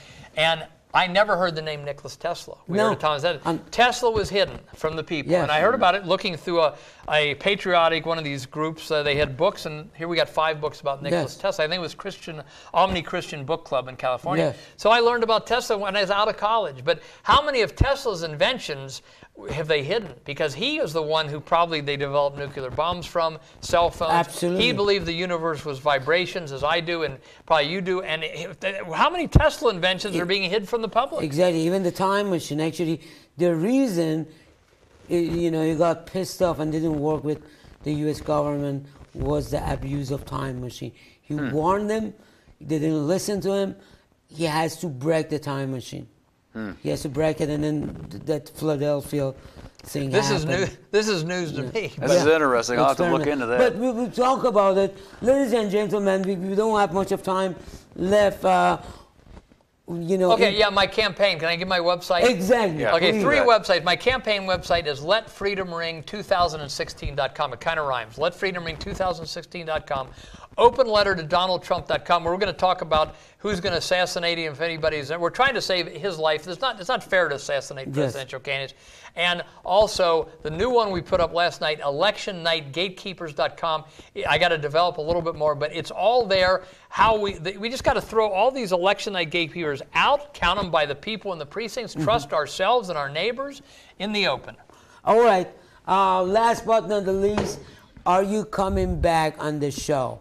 I will come back on the show when I can, when you want to invite me. Okay, wonderful. You're invited every time, by the way. But we want to learn more from you, so that's why we want you to. You be on may the know show. everything. Thank you so- You may already know everything I know. No, I learned a lot, and I want you to be on the show in near future. Thank you so much.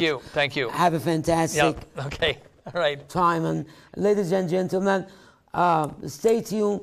Come back for more information they don't want you to know. Thank you so much. Have a great night.